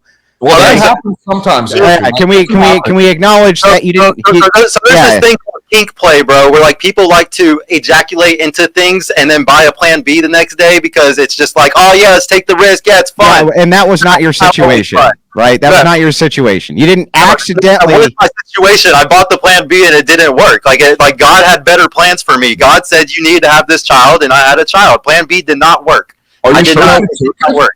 So wait a second. Yeah, so that's why I like to say is, maybe I like to make the joke of, no, she probably spent the money on an eighth and hot Cheetos, but no, I saw her take it. Okay, so like shit does happen. Stop. So backing up. Wait a second. You had sex with a chick, okay, and your big-brained plan was to give her plan B the next day because it makes you come better to know that because it's kinkier. I'm trying to explain to you how hedonistic this world is today, bro. So guys like me that like hedonistic, yes. You based your entire ideology on the fact that you're into some kind of kink play with Plan B, and now you tell all men that they shouldn't get married. You don't think that's a little bit fucking insane? No, I'm just saying that I'm just saying that when bad things happen and they don't go the way that you planned them. Look, I've done this. A lot of guys, okay, who sleep around and have a lot of girls, I'm going to be honest with you, bro. Sometimes they ejaculate in the women and then just buy a plan B after. Yeah, so they probably shouldn't do that then. That's not a good idea. I 1,000% agree with you, but what I'm saying is that when those bad things happen, somebody needs to be able to help those people when those things happen. Yeah, so I agree with that too. Usually that would be religion, church, family units, for places like this. Not all the time. Sometimes those things don't have the best prescriptions. I agree. Listen, again, I can even agree with that. But optimally, those would be the support mechanisms that you would turn to. I definitely wouldn't be turning to a support system that said, well, hey, look, bro, I understand because I'm also into kink play and I tried this plan B bullshit one time because it made me come harder and it didn't fucking work. I wouldn't go to that guy for advice. I can tell you that. Yeah, I'm just explaining to you how I was that guy, bro. Like I lived in my city, and I was that guy that did a lot of stupid Yeah, shit. but Man. that's a really. But listen, man. Like as we're looking at, you shouldn't make a societal prescription that every man should get married, even to virtuous women, in order to teach them a lesson because you were in Plan B kink play mode. That's just fucking nuts, dude. There's a lot of women though that get pregnant through the same exact method that I just said, or something similar to that, to a guy that they never met. Comes inside of them. Yes, they get pregnant the same way every time. It's crazy, isn't it? It's almost like we know how to prevent this 100% of the time, isn't it? Yeah, you come on their face. I get it. It's fucking ridiculous. It's so ridiculous, man. When these bad things happen, what's crazy is that, like, in the Christian world, though, when this type of shit happens, it's just like, oh, you're horrible. You should have never done that. Now you just need to stop having sex and not do anything bad. But it's just like, dude, some people are already down. Learn your fucking lesson. Like, what do you need to do to learn your fucking lesson, man? What do you mean? I have a great. How dare those Christians? Well, wait. How dare those Christians? From these How things. dare those Christians say to you, "Well, that was fucking stupid." You know, you probably shouldn't be out fucking a bunch of chicks, or you might knock another one up. And you're like, "Damn those Christians and their stupid bullshit, telling us not to do all this stuff that ruined our lives." You don't understand. I really want to be the next Future. I really want to be the next Nick Cannon, and the only way I'm going to get that by just leaning into that shit, bro. I gotta just lean into it. You gotta take your foot, I think, off the gas pedal a little bit here, man, and maybe reevaluate your priorities slightly. So, as you're looking at this, try to understand you can't walk around with a performative contradiction like, I want the best outcomes for children, but men shouldn't get married, because that's going to lead to the worst outcome for children. We're going to have children. We need them in society. Okay? So maybe we can just take a more mild approach. Let's try this. Okay? Just instead of saying no men should get married ever, say that men should get married to virtuous women. Virtuous women. Can we just agree on that? And then I'll call the debate good. We'll call it good. Yeah, I will say that for now on, guys, you can get married, but she needs to be a unicorn. Yes, no, I will virtuous. There are virtuous women, and they're not unicorns. Didn't you say in the intro that your two moms were virtuous women? Yeah, they were great. 40 years ago, though, the times are different now. The times are not the same. We do not have virtuous women now. Were your two moms always virtuous women? I don't know what they were like in their younger years, but they were virtuous as mothers. They were virtuous as mothers, but maybe not in their beginning years. So it's like, no. I'm saying I have no idea. I didn't see them when they were young. There's still there are still virtuous women. They're not unicorns. And I think that even saying that is ridiculous. And saying, hey, it's out of reach for everybody to find a virtuous woman. I don't even have a problem with you saying it's rare. Fine. You can even say it's rare, but it's not unicorn rare. I just want to know where people go to find this, though. Like, I honestly want to know. Let me pose this question real quick to both of you, because I think it's going to stimulate discussion. What percentage of women in the United States do you think are virtuous? Just a ballpark. You don't have to, 21.7%. Just a ballpark. What do you think it is? 1%? No, one woman. My wife. Okay. Okay, that's fine. But what's the real answer? What do you think it is? I have no idea. If I were to give a guess on it, how many women wanted to kind of follow virtues, they would have to probably come from intact families for the most part, but even then, there's a lot of failure. I would say probably very low, very, very low. Maybe 20, 15%, something very low. Okay. That's actually way higher than I thought you were going to say when you said very low. Okay. I'd say, women who follow serious virtues, I think it's low. It's not taught to them. And there's no real expectation. There's no expectation for women to be virtuous, but there is still some societal expectation for men to be virtuous. In other words, I can't, even though you and I have completely different worldviews, Alex, no man would find it appropriate for me to stab you in the back, right? For me to do some fucked up shit to you. They'd say that's not virtuous. Whether they're a degen or they're a Christian, they'd both agree that that's bad. You know what I mean? So I just feel like there's more pressure on men still to be virtuous. And I do agree that we need to do something in order to start moving the Overton window so that we can have virtuous women. I just don't think that the answer is to say never get married even to a virtuous woman. And the other thing is I think that women can become virtuous over time. You might, you know what I mean? You might get married young and you might have troubles in your relationship. But if there's no infidelity and there's no abuse and things like that, virtue can come over time and work and effort. And I think that that's necessary to acknowledge too. Is society fucked up? Yes, it's fucked up. I agree with you guys on all those descriptors. But when it comes to prescription, I want men to be taking action, the political level and beyond, in order to move men towards that process of let's start with no fault divorce, and let's start with getting rid of these things, and let's not give a counter message that men getting married is bad, even if it's to a virtuous woman, because we need to stand in solidarity to make these bitches behave. They're not going to behave. There's too many simps, too many fucking coomers, too many pieces of shit. You have to literally collectivize and begin to legislate against porn, and legislate against no-fault divorce, and legislate against these things. That's what has to happen. There's no other choice. Okay, let me flip the question to Sergio. What percentage of women do you think are virtuous? Depends what we're defining as virtuous, but if it's like low body count, like not sleeping around, like then I think it's probably more to it than that, right? Like being well, I mean all the other things, but one of the big ones today, like I would say the big problem that a lot of guys are bothered by is the body count thing, because that means that she has no, like she doesn't have pride in herself, like she doesn't respect herself. So I think maybe she has low self-esteem. So a lot of guys I think are going to attach to that, and if that's the case, I think 5%.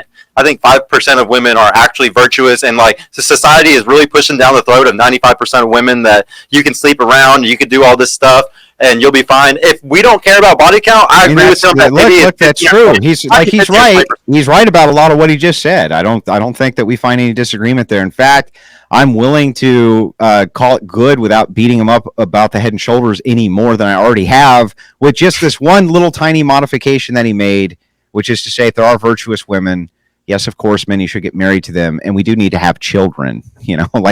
That is an imperative. That we do need to do that. Well, what I'm worried about is the fact that guys make way less money now. Women are out earning men in major cities, in some major cities. The graduate at 60. That's changing. That's changing.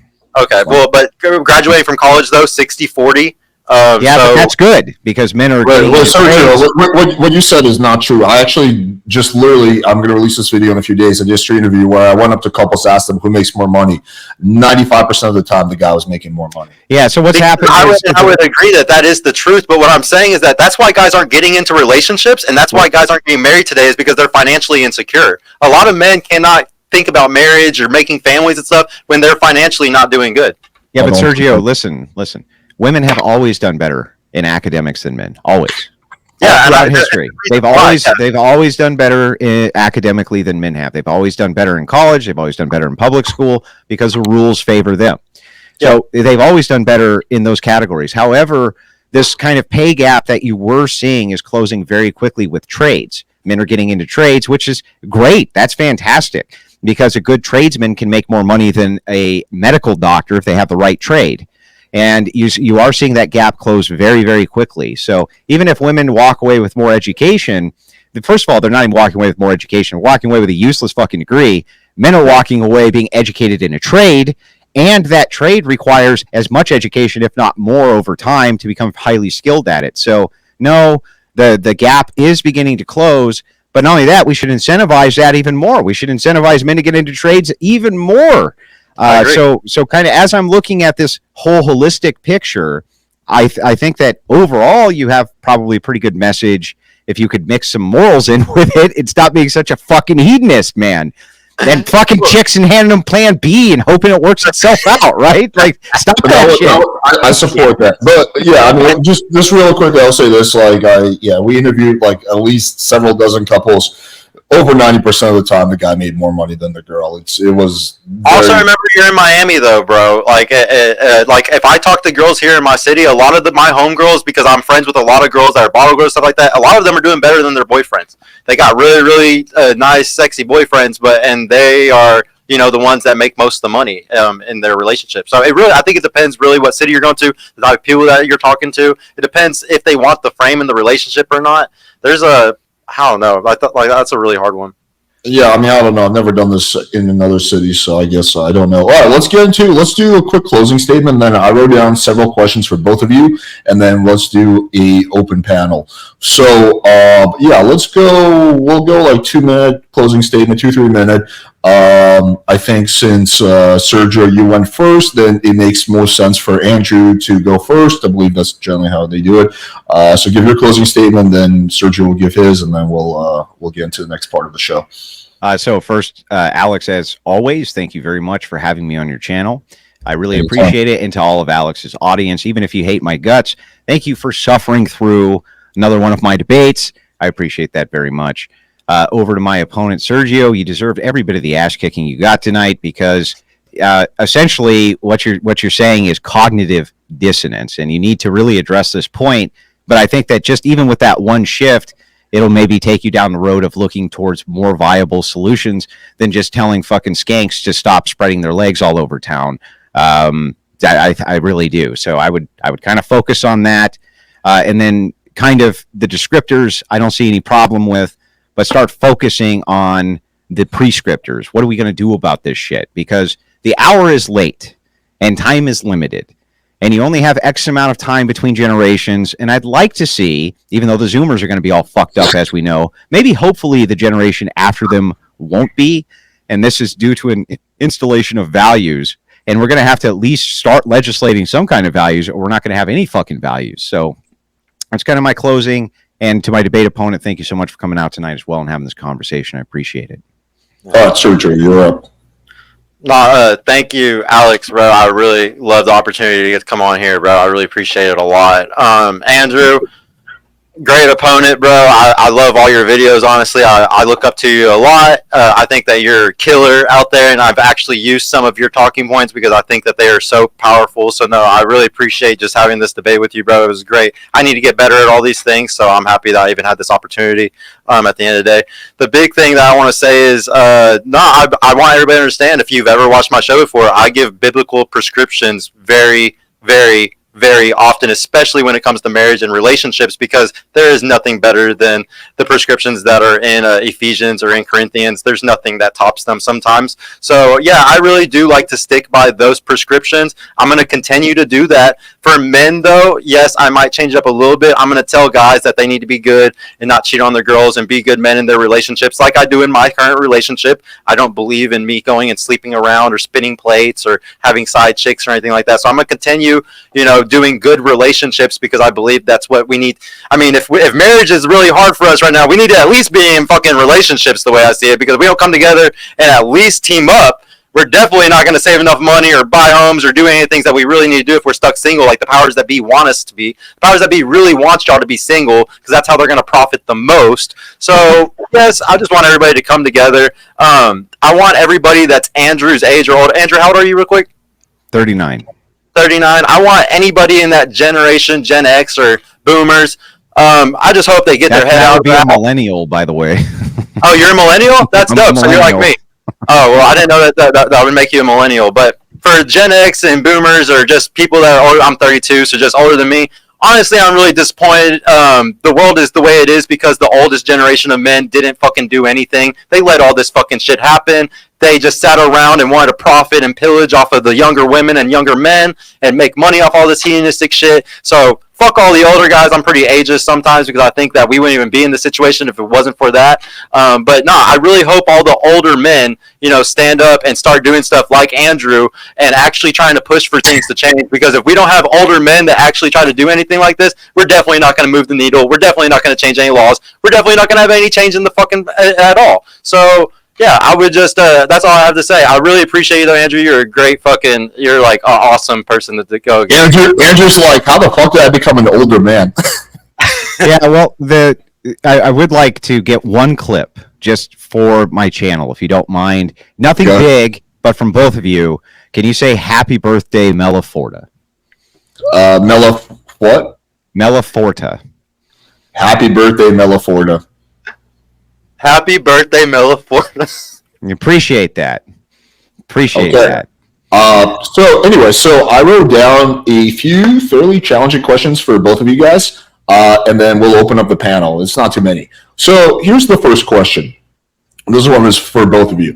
What is the body count cutoff for a serious relationship if everything else is perfect about the girl? So, meaning like she seems like she's a really great girl, like no red flags, purely green flags, super supportive, super loving, everything you want in a relationship. What is the most in a hypothetical that her body count could be before you would consider being in a serious relationship with her? Let's start off with you, Sergio. So I like to say that a guy should have 3 times the girl. So if she has a 5, I think he needs to have around 15. And the reason why is because of social calibration. A woman from the age of 16 or even say 13 up to 18 or 20 is going to have way more opportunities of men coming up to them, pursuing them, talking to them, teaching them social calibration to the point where they're very used to dealing with men, how to subliminally talk, how to move, how to do everything. And so a girl, since has higher social calibration at a younger age usually, or with fewer partners or, with fewer people, I think a guy should triple that. If he does that. So if a guy has a body count of like 300, then a girl with 100 is fine?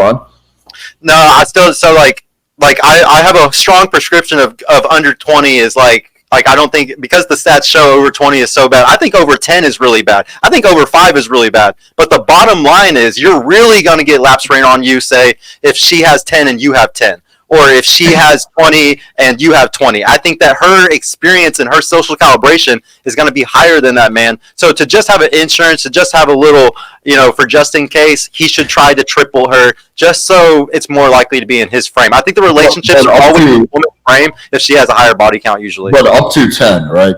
Not past 10. Yeah, I really don't want guys to go over 10, honestly. Like 5, honestly, is the best. But how many guys are going to find a girl with less than 5? Probably none. You might actually, 5 is the average body count of women in America. So it's actually a lot more common than you would think. But what if hypothetically speaking, that guy, he worked in sales or some job that forces him to constantly socialize, and his social skills were top notch. He did he was a presenter. He did presentations all the time. He's an actor, whatever, and his social calibration was like way higher than the average girl. In that situation, would then it be different? You don't need the 3-to-1 rule. Yeah, probably not, because he's more socially calibrated. I'm saying this in general for most guys that aren't socially calibrated today, which is most of the young under 25 guys. I think they all have very low social calibration. Okay, so your number. Okay, gotcha. Andrew, where do you stand on that? Do you even have a number? Yeah, so optimally, 1 second, by the way. Hang on. This will only take...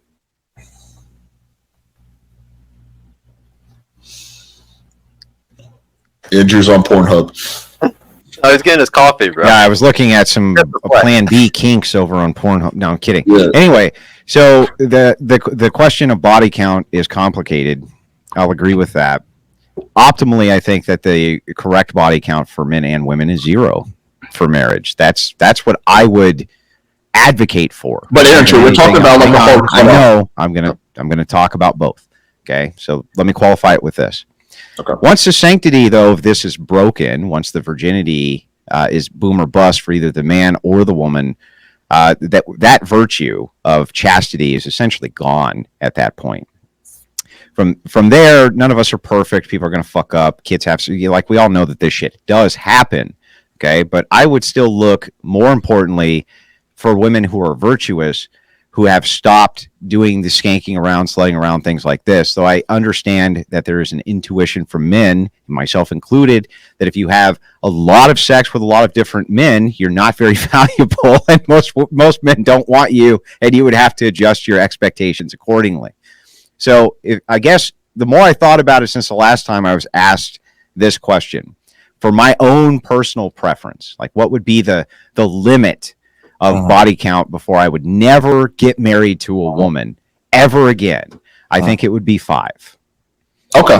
I think that would be my limit for marriage would be 5. Now, again, this is completely preferential and just intuitive. I have no data to back this up whatsoever. Okay. It's just preference point. So but I am not saying though that women who have a higher body count than that, or men who do, can no longer be virtuous, because that's insane to me. I'm just saying from my perspective. Okay, yeah, that's fair. I mean, 5 is the average body count of a woman in America, so, you're basically, like, your answer's totally fine. Okay, so here's the follow-up question I have for both of you. So, when it comes to the, you don't want a girl with a high body count because she's more likely to divorce you, it's always the Institute for Family Studies study that's quoted, which shows that women who have a higher body count are more likely to get divorced, right? That's the study that everyone's operating off. Whether Lower happiness also is the other one. No, well, there's multiple studies. That's typically the main one that people talk about. So, do you think when it comes to body count and risk of divorce, it's a correlation or causation? Meaning that a girl who has a body count of 30, she's more likely to have other traits that make her more likely to divorce the guy, or is it the fact that literally, like, getting 30 dicks in a girl somehow changes her brain chemistry and she becomes more willing to divorce the guy or changes her personality? So that's the question I have for both of you.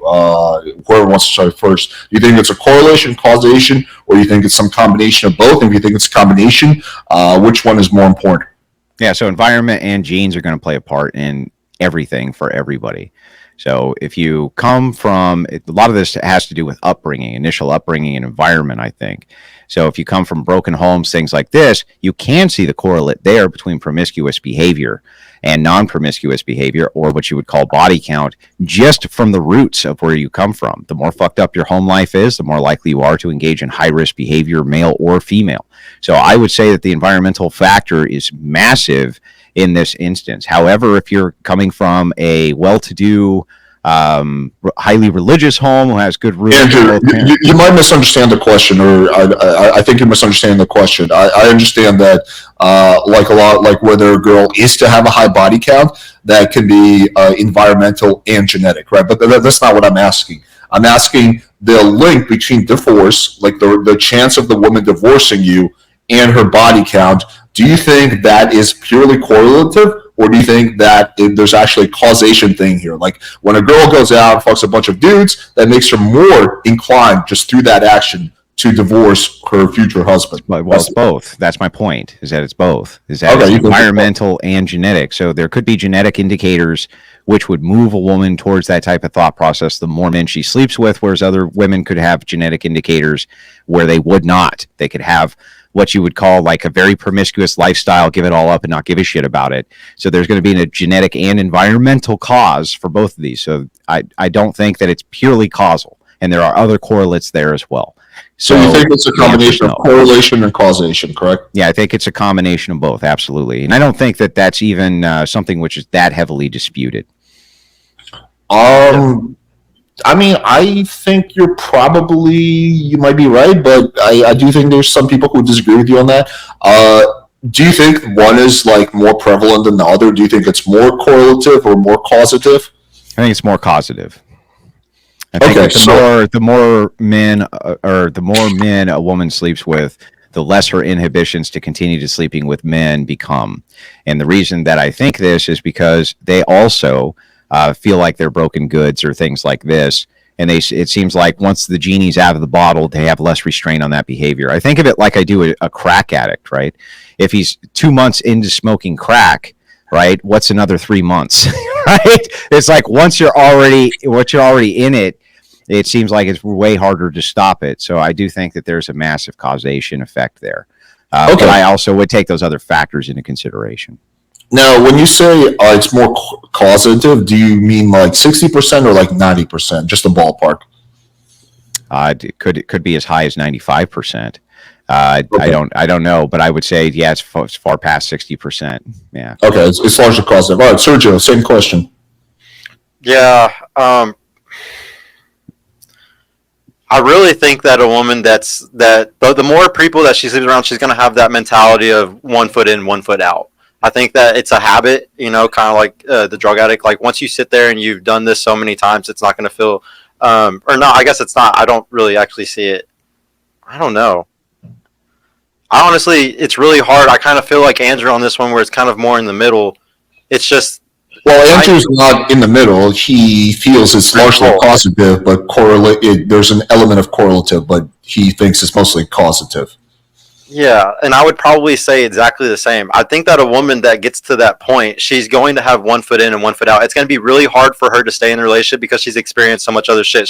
It's going to be alpha widowed. I truly believe alpha widowed is a thing. Maybe it's not alpha widowed in the sense that there's one guy that she's always thinking about, but maybe she's like thinking about this guy that was the best kisser, this guy that was the best dick, this guy that took her on the Dubai vacation. Like I think that she can get up to a point where it's really hard for her to accept a normal lifestyle or a normal man. The higher that number goes up to, because she's going to be thinking of memories. It's the book, or it's the tree of knowledge. I think once they bite that fruit, and once they have that taste of what it's like to do those things, I think it's really hard for a woman to come back, to walk it back. That's why I have a very dead set. If she has a high body count, you shouldn't even try, because I don't think that there's anything that can fix that. Okay, you guys have a pretty similar opinion on this. So here's my follow-up question. If it is causative, or largely causative, as you guys say, why is there a dip after 2? So just for anyone who's not familiar with this, the way the chart looks is there's like 0, the risk of divorce is like 8%. Then we go to 1, it's like, I don't know, 14-15%. And then when we go to 2, it jumps up to like 25-27%. But here's something that really interesting happens. When we go through 3, 4, 5, it actually dips by like 5 or 6 percentage points, and doesn't actually come back to where it is at 2 until you get to like 9 or 10 body count, which is very interesting. So I guess my question... I actually remember this coming up previously, so I went and I took a look, and it turns out that that's an older study. That's old data. And if you look and adjust it new data, it almost is precisely along the lines of body count. And I'll send that over to you via text message right now. So yeah, if you can do that. Yeah, so there is an adjustment which has happened from there. So hang on. I do have a reference to this, but you got to give me a few minutes to pull it up here, Alex. Okay, that's fine. We can move on to the next thing. I have a question actually for Sergio, so this will give you time to pull that up. I would actually be really curious to see that if you have that. So, all right, Sergio, so do you think it's immoral for a man to have like 30 sexual partners? I think it's not going to be healthy for him mentally. I think that men can still get messed up from sleeping with too many women. It'll get you in the habit of wanting to be that type of guy. But is it immoral? Is it immoral? We go back to what Andrew said, is immoral bad, bad is immoral, then yes, I think it is bad for you to sleep around too much. I think that we live in a world, though, where a lot of guys are going to run it up, like I've been saying a lot. It's going to happen anyways, so we have to find solutions around that. Well, bad, hang on, let's clarify. Bad is not immoral. So, like, for example, Andrew smokes cigarettes, but that's not immoral. That's suboptimal, and that's bad for his health. And you can make the argument it's, like, bad for his, like, family in a way, because he might be more prone to lung cancer, but there's nothing immoral, right? So we have to separate those. Immoral is like acting in a way that is immoral, like causes harm to society, causes harm to someone, right? So are you saying that it's just bad for men to have 30 sexual partners, or it's actually immoral? No, I just think it's just bad for him. I don't think it has anything to do with moral. I really believe that a guy can be in a marriage. I'm not condoning this. I'm not saying it's the right thing to do, but I think that if a guy cheats in a marriage, as long as he's not having an affair, like he goes and gets his dick sucked or something stupid like that, or like a girl comes on to him and does that, I don't think that it should destroy the family unit. I don't think it should destroy the nuclear family, because I think men and women are completely different. I think when women cheat, it's way worse than when a man cheats, as long as he's not having an affair. I think it's really bad if he has an affair. Like if he sits there and he's giving a lot of resources. Speaking of smoking cigarettes, Andrew's like, yeah, you reminded me. No, That's true. But Sergio, so I'm sorry. Like I just want to. No, it's not immoral. I don't think it's immoral. I just think it's bad for him. Okay. Yeah, I don't think a guy having a high body count or even cheating can be immoral unless he's having an affair. That is definitely immoral. You're screwing over your wife completely having an affair. And I think everyone here would agree with you on that. Obviously, it's immoral to cheat on your partner, but we're just talking purely about the body count. So you just think it's bad. It's not immoral. Then by that logic, is it immoral for a woman to have a 30 body count? That's a good question. I think that it's definitely immoral for the woman to have a high body count, because sex is different for women than it is for men. I think evolutionary psychology. That's a contradiction, man. Well, hey, I'll get to it, Andrew. I was actually waiting the whole time. I know, Alex, you're good at this one, so yeah, let's do it. Well, so like, why is it immoral? Why is it not immoral for the man, but immoral for the woman? What specifically makes it immoral for the woman? Because we're hardwired differently. Men and women's brains are literally different. Even 3 weeks after birth, where like you can see brain scans and see that men and women are completely different. Okay, so if we just can establish that we're not blank slaters, men and women are completely different, then we can also establish that possibly, high possibility that sex is completely different for us. I'm still not going to say, it's awesome for a guy to run up his count or anything like that. It's bad for both of us to run up our counts. But as far as immoral, when a woman sits around, it's definitely different. But diseases literally want to be in a cold, wet place like that vagina. Like, it's not healthy. It's not good for society. There's nothing good about women sleeping around. Syphilis has literally destroyed community. This is equivocation, though. You guys are actually talking past each other. Alex, he doesn't even understand what you're talking about when you say moral. He doesn't know what that means.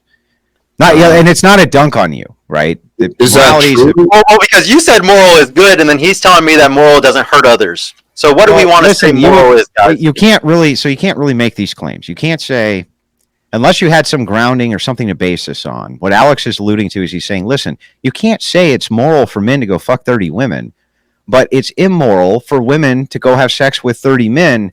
Why would one be immoral and not the other? That's literally a contradiction. Well, unless of course you can point out something specific about a woman having a high body count that makes it immoral, right? Yes, but it would have to make it immoral. I don't know how you'd ever bridge that gap. Well, that's what I'm trying to figure out right now. So you said that women's brains are different. Everyone agrees with you on that. What specifically about a female's biology makes her having a high body count immoral?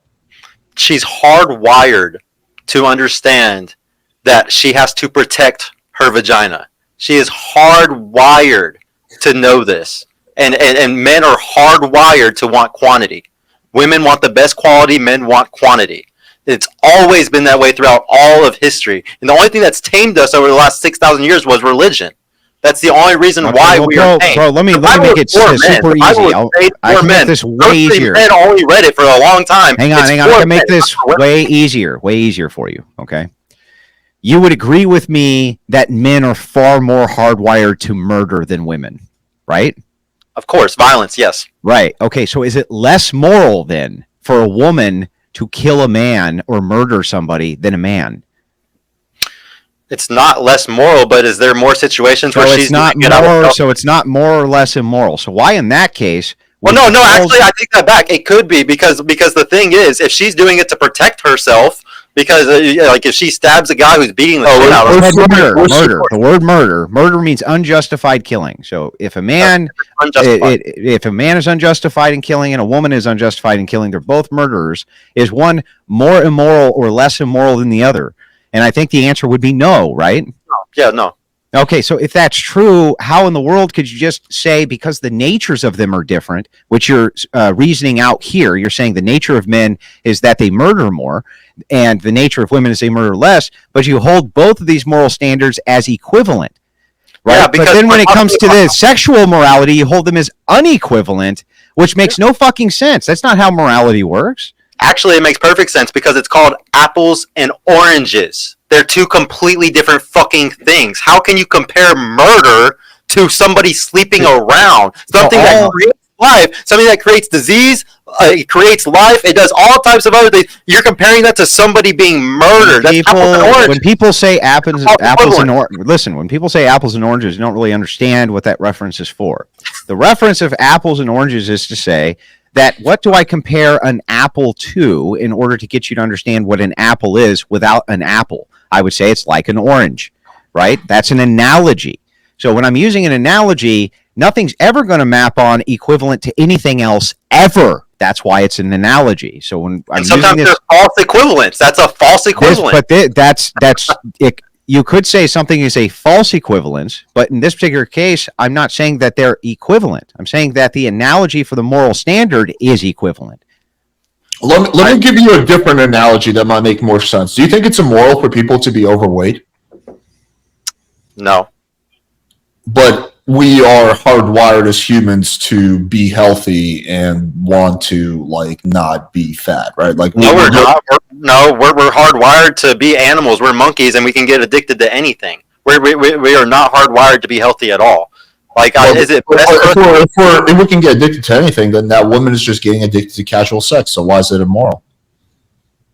because usually that casual sex probably came from trauma at a young. Women become hypersexual if they were raped or anything like that. That's the problem. Is like So do men. we could say that. Wait, so so do that's men. what we So do men. call- that's- but That fat guy started eating a lot because he had a bad childhood too. Bro, men do the same thing. If men are the victims of sexual molestation, especially younger in life, they also become or can become hyper promiscuous from that. Just like women. The nature is no different there.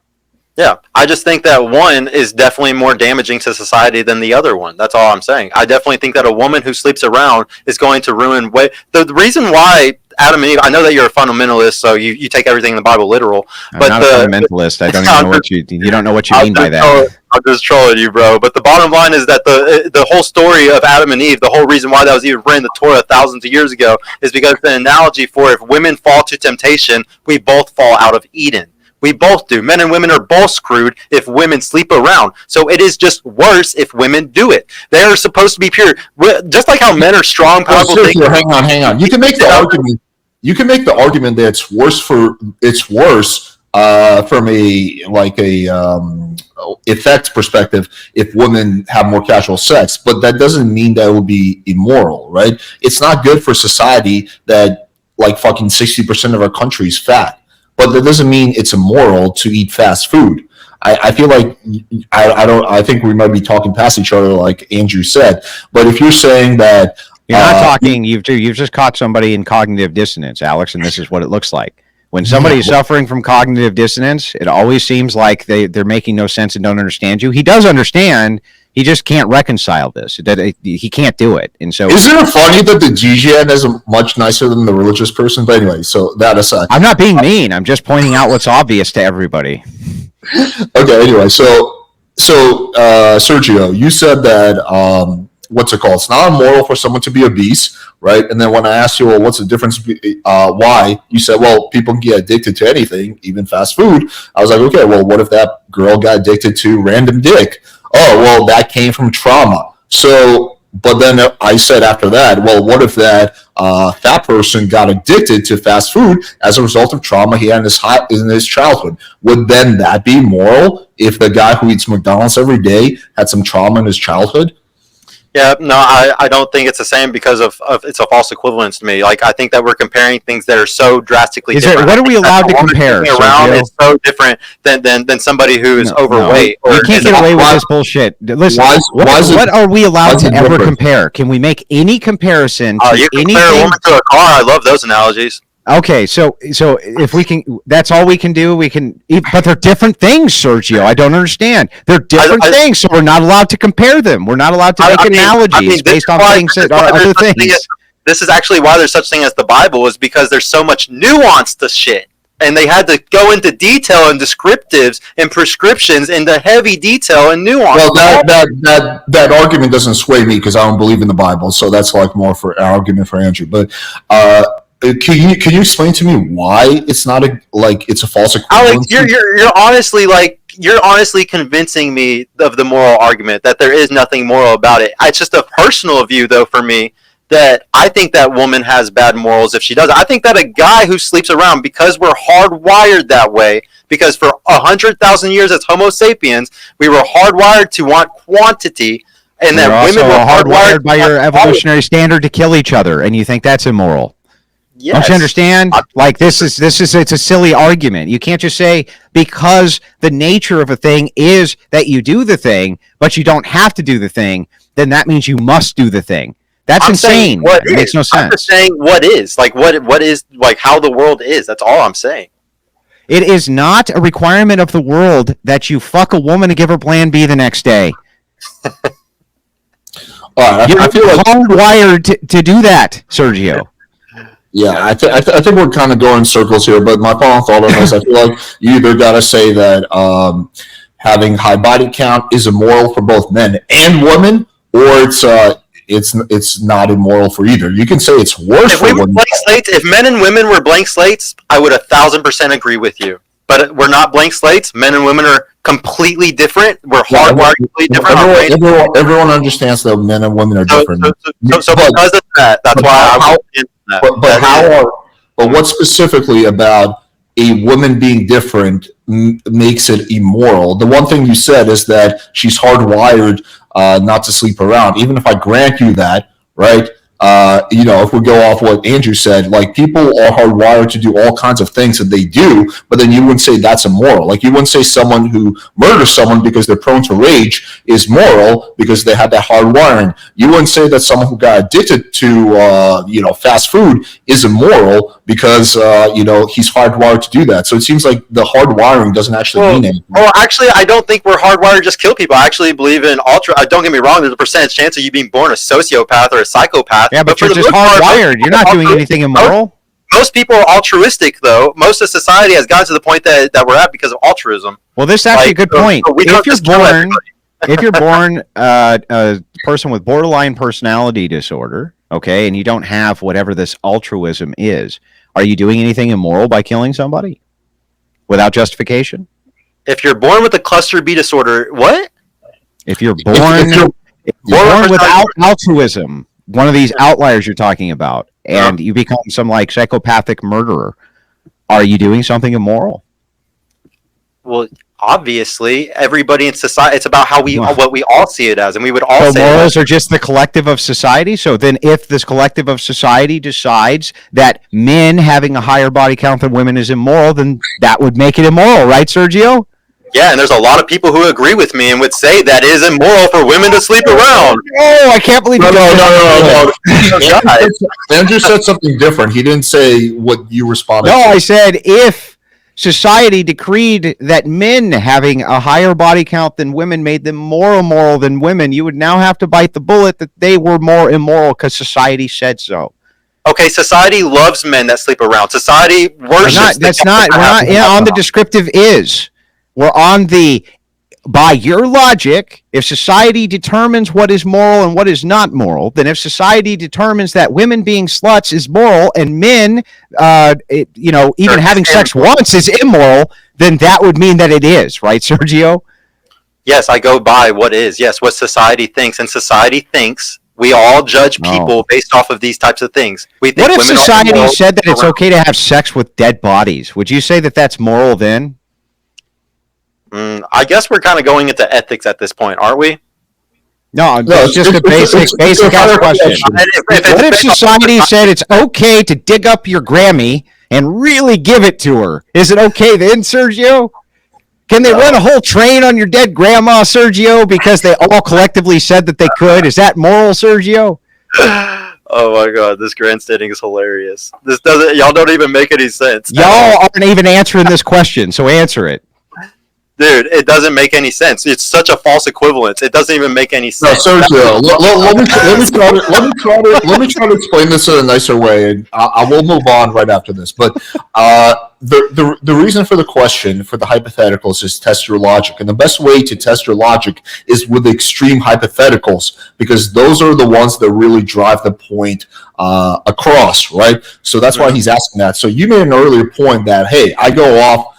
When it comes to like what's moral, I go off what society's standards are. And what Andrew's trying to prove is that, hey, that I don't think that's true, because if society decided on some really fucking crazy shit, you would not be in favor of that. Or maybe you would. I don't know. But that's the point he's trying to make. So answer my question. If society wanted to dig up Grammy and run a train on her because they collectively decided that was the most moral thing to do, would you say that that was right or wrong? Or moral or immoral? Obviously, it's immoral, but the problem is that so then society doesn't dictate morality. It's just silly. Are we living in reality or some crazy ass world like y'all? Oh, you think that realities don't exist where people are sacrificed to gods and their hearts are cut out on temples and shit like that because they existed, bro? And by the way, right this second, there are societies which act in immoral ways which you would disagree with, even though they have collectively decided to do so. And exactly, it's about what the majority of people think. And I'm sorry that society says, most people in society think it's immoral. It can't be about what all people think. Otherwise, Grammy's going to have a really bad fucking time, right? Messenger, bro. I'm sorry that a lot of other people think the way that I just said, that it's immoral for a woman to sit around but not a man. I'm sorry. I'm sorry. If most people think that doesn't make it true. If by your standard, if those same people, hang on, Sergio, listen, my turn. If by those same standard, those same people say it's okay to dig up Grammy and run a train on her, you say that that's immoral, but they can make the determination on it whether or not other forms of sexual morality are immoral because you happen to agree with them or not. That's insane, bro. No, what's insane is doing false equivalence over and over again and thinking it's you don't even know what a false equivalence is. Tell us what it is. What's a false equivalency?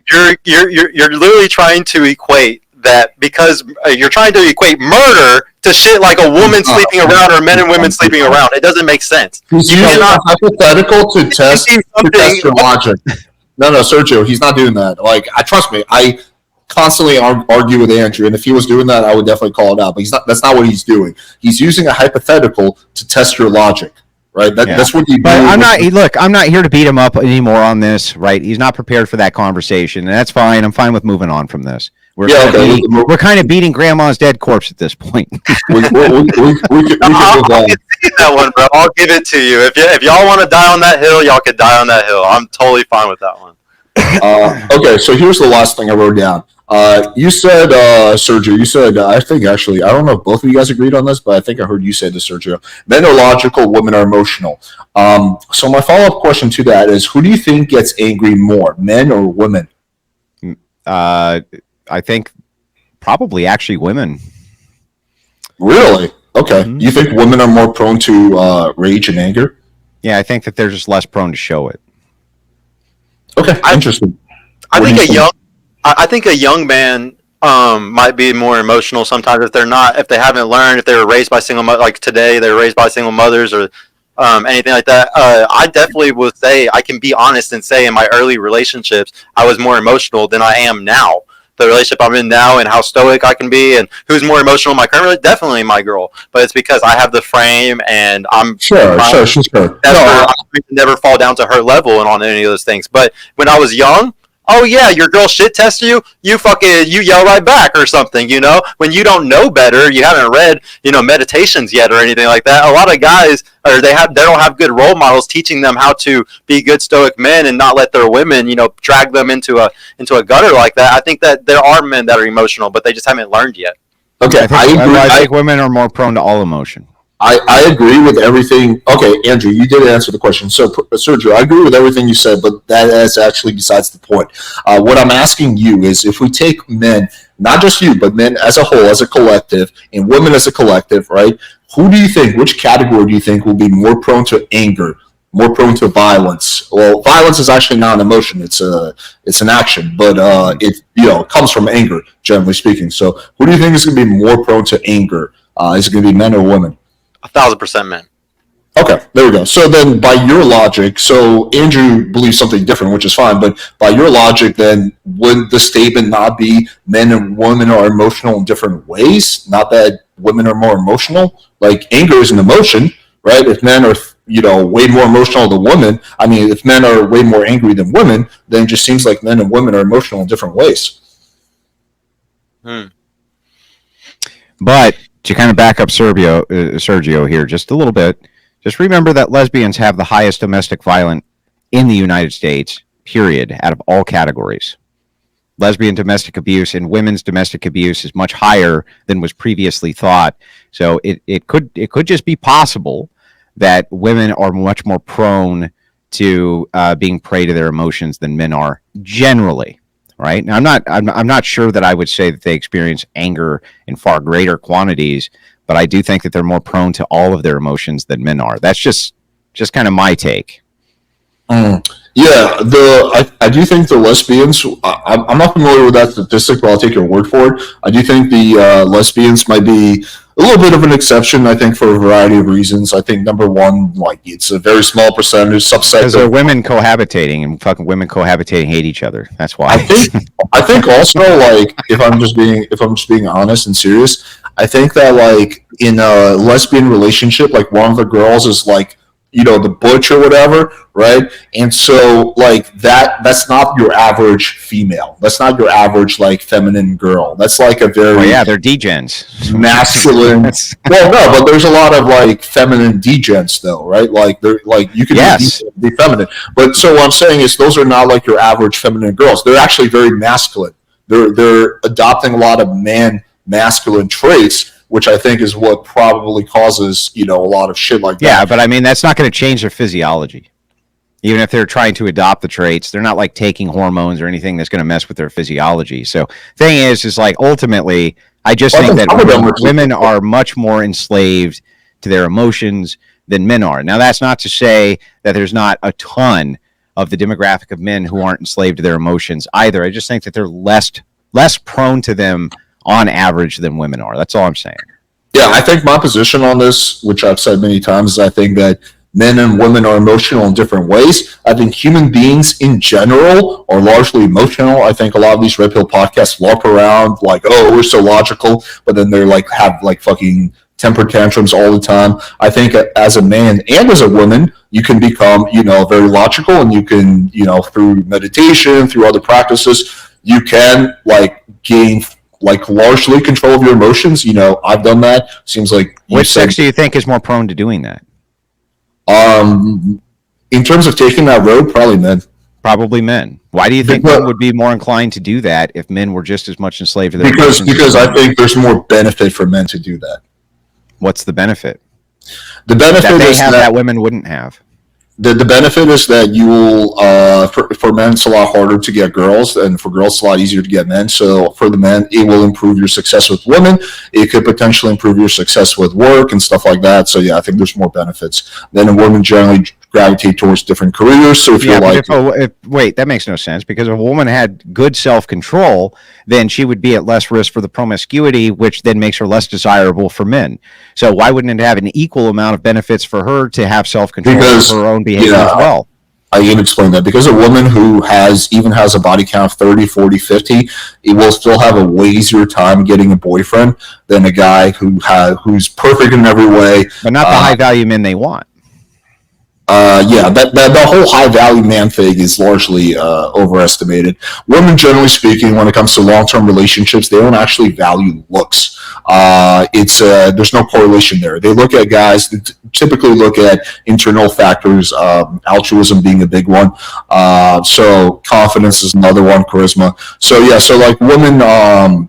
What's it called? For short term, sure, but for long term, being a high value man doesn't mean nearly as much as the red pill community talks about, and that's backed up in studies. Alex. I'm gonna drop a video tomorrow that shows I know a lot of people in the chat don't like this, but this is backed up by studies. Again, I thought there was an element of truth to it, but it turns out there's not. But anyway, so the point. We'll have to see your studies. Well, you haven't sent me yours yet. I mean, I'm still waiting on that. Well, I was busy answering your questions, but here you go. I actually have it in front of me. Okay. Anyway, so Sergio, going back to you. So according to your own logic, then, if men are way more likely to be angry, then would you not agree that men and women are both emotional, or just predisposed to different types of emotion?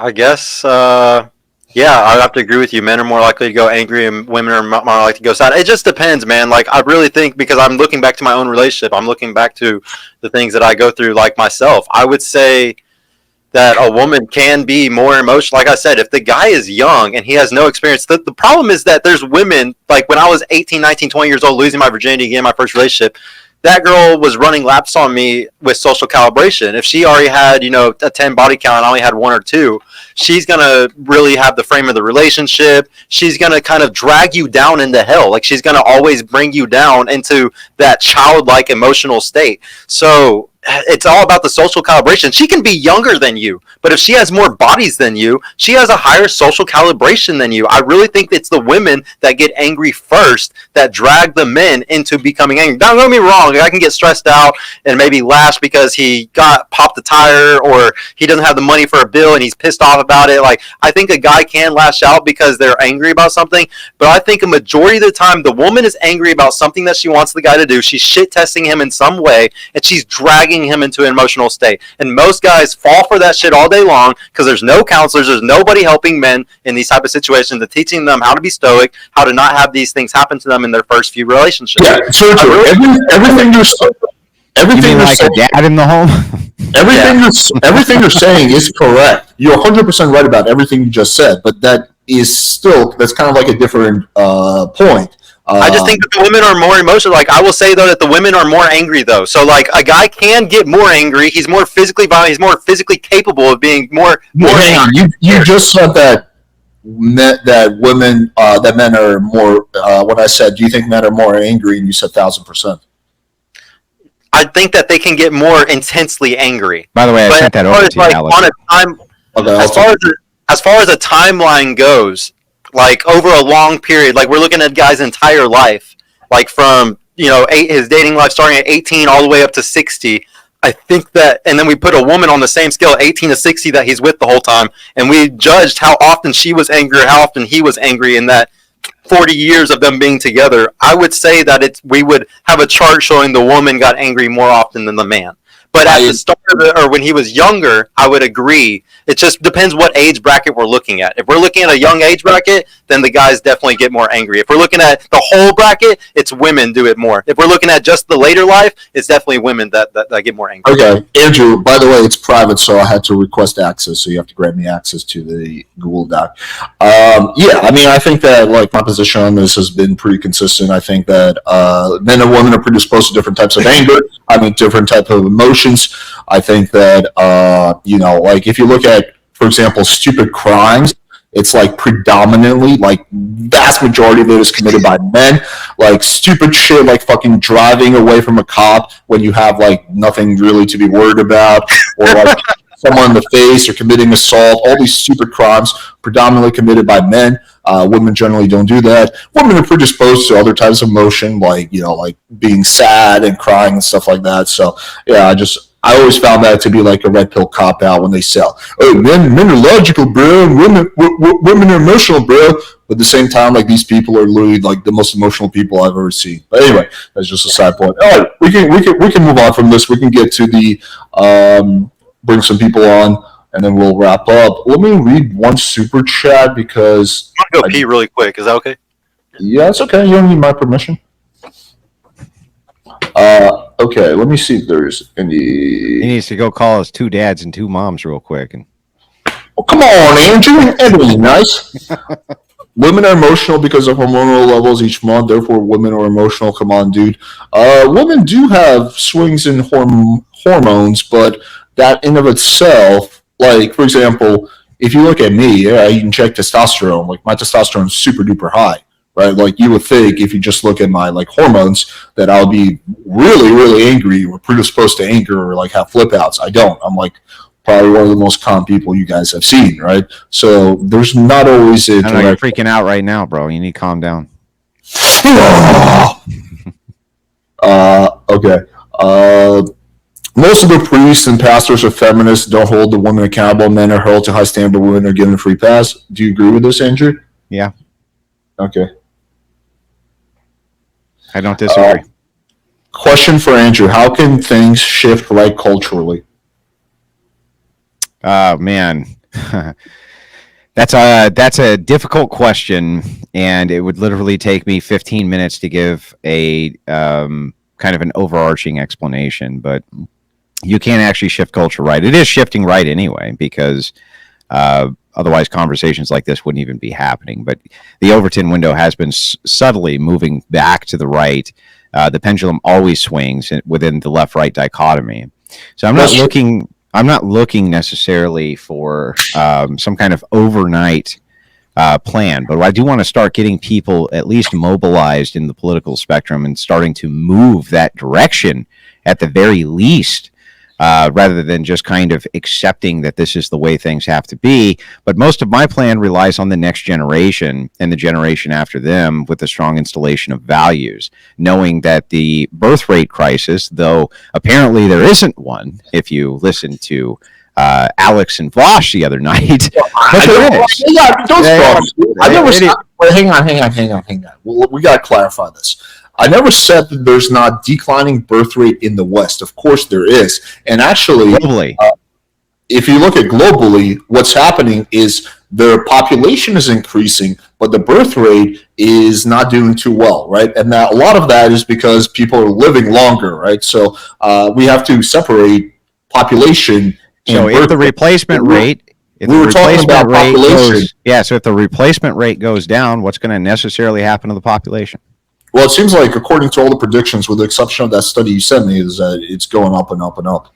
Okay, so you think that we can have a lower than replacement birth rate, but still have the population increase?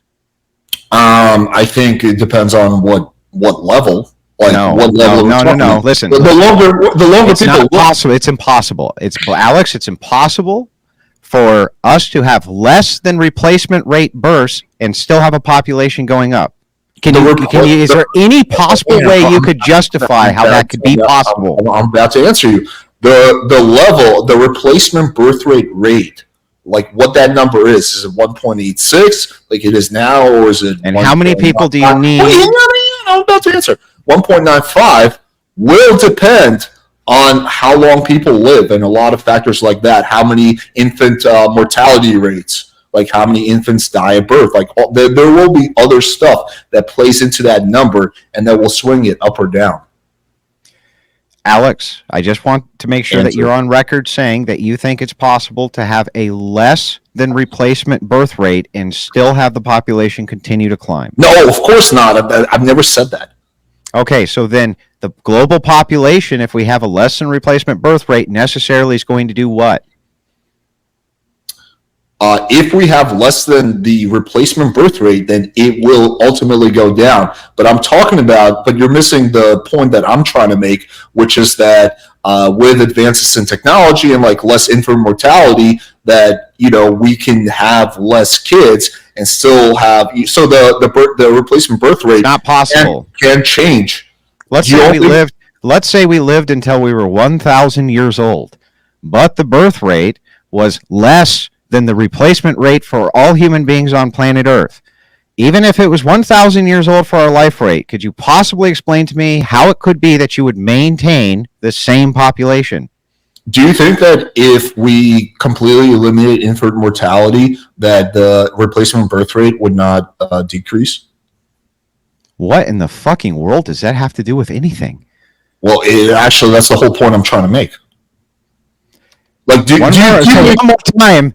Okay, the replacement rate is less than the population that you have to replace them with, regardless of how long we lived. How could you maintain that population, Alex? How is that possible?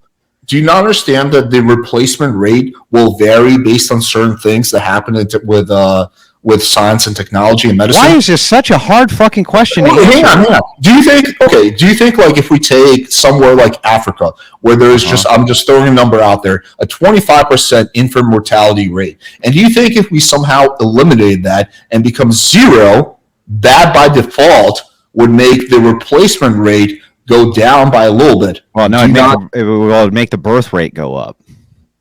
The replacement rate, that's what I'm trying to say. Yeah, so the birth rate would then go up, but since we have a less than replacement rate for our birth rate, let's assume for a second that you and your wife goes down. Let's just assume for a second you and your wife lived until you were 1,000 years old, but you only had one child who will also be slated to live until he's 1,000 years old. When you are dead, are you going to have more people or less people that you have created? Less people. Now answer my question. Okay. Do you think the replacement rate can be altered by things like getting rid of child mortality or eliminating it? That would bring the birth rate up. Yes, the birth rate up, but it would also lower the replacement birth rate. What the fuck are you? Listen, Alex. Listen. So then that one kid that one kid that you had, that kid that would have died. Yeah. So if it was going to stay, so that the levels are the same, and that one kid only then had one kid, and then that kid only had one kid, and that kid only had one kid. No matter how long the generation before them was alive, the population necessarily is going to go down because it has to. There's no possible way around that ever. Well, ever. To make adjustments to raise that birth rate so that no longer happens. Okay, I'll just try to explain this one more time. So if couples, so right now I believe the replacement birth rate is about 1.86 or something like that. 2.1. 2.1 it needs to be in order to have replacement. Say that again. It's what? So it has to be at 2.1 in order to replace the population. Okay, So you have to have a kid, and your wife has to. So you have to have 2 kids with the woman in order to replace you and replace the woman. Okay, I'll just take your word for all that. I'll grant you all that. So no. You don't have to take my word, Alex. You would agree that you need to have 1 child to replace you and 1 child to replace the woman you have children with, right? Yeah, sure. Okay, so then anything less than that is not replacement levels. Okay. So if you're at 1.8, is that less than 2? Okay, so sure, I'll grant you all that. So let's assume that we're living in the 1800s, and like 40% of babies who are born don't make it past the age of 1 because we have high infant mortality. And let's assume that through medicine, then we have a cure infant mortality, and no one dies. Right? Mm-hmm. The little babies don't die. Then me and my wife don't have to have quite as many kids to have an adequate replacement rate. Are you not following this? Well, what you're saying is, I just want to let you know this so that you understand. You're saying that if less babies die, that means the birth rate is higher than replacement rates. Okay. But if more baby dies, you become under the birth rate replacement level, which I would agree with. What in the world that has to fucking do with whether or not the population necessarily has to decrease if you don't have enough people to replace you and the person you're replacing, the girl, then your population necessarily will have to go down. There's no 1 plus 1 still does equal 2. There is no way around that. I just want to let you know. The whole point I'm trying to make is there's a little bit more to it than how many kids people are willing to have. How many? What else is there to it? How many of those kids survive? Well, then that would bring the birth rate up. So it still would have to go up above 2, Alex. Right, but I'm not arguing against that. I'm just talking about that there's more than how many kids. We're talking about 2 different things. I'm talking about how many kids, how many babies people are willing to have. You're just talking about the birth rate. But well, they need to have enough babies to go past replacement levels, which is 2. Right. That's how many they got to have. I'm not disagreeing with you on that, obviously. Yeah, so every woman who currently exists on planet Earth would have to have 2 children in order to compensate for the number of women and men currently on planet Earth. Sure. Yeah, I never. So this would be offset by some women having 4 and some women having 6 and some women only having 1, right? But that's why we have the average of how many they're having. And right now they're having less than that 2, which would be necessary to replace them and the person who impregnates them.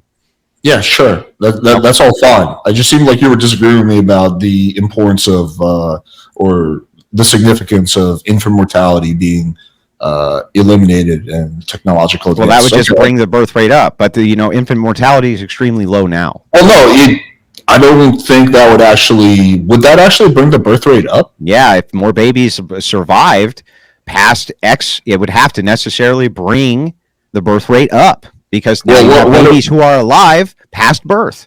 Well, what if that baby dies at like 9 months or a year? Well, then you would have to adjust.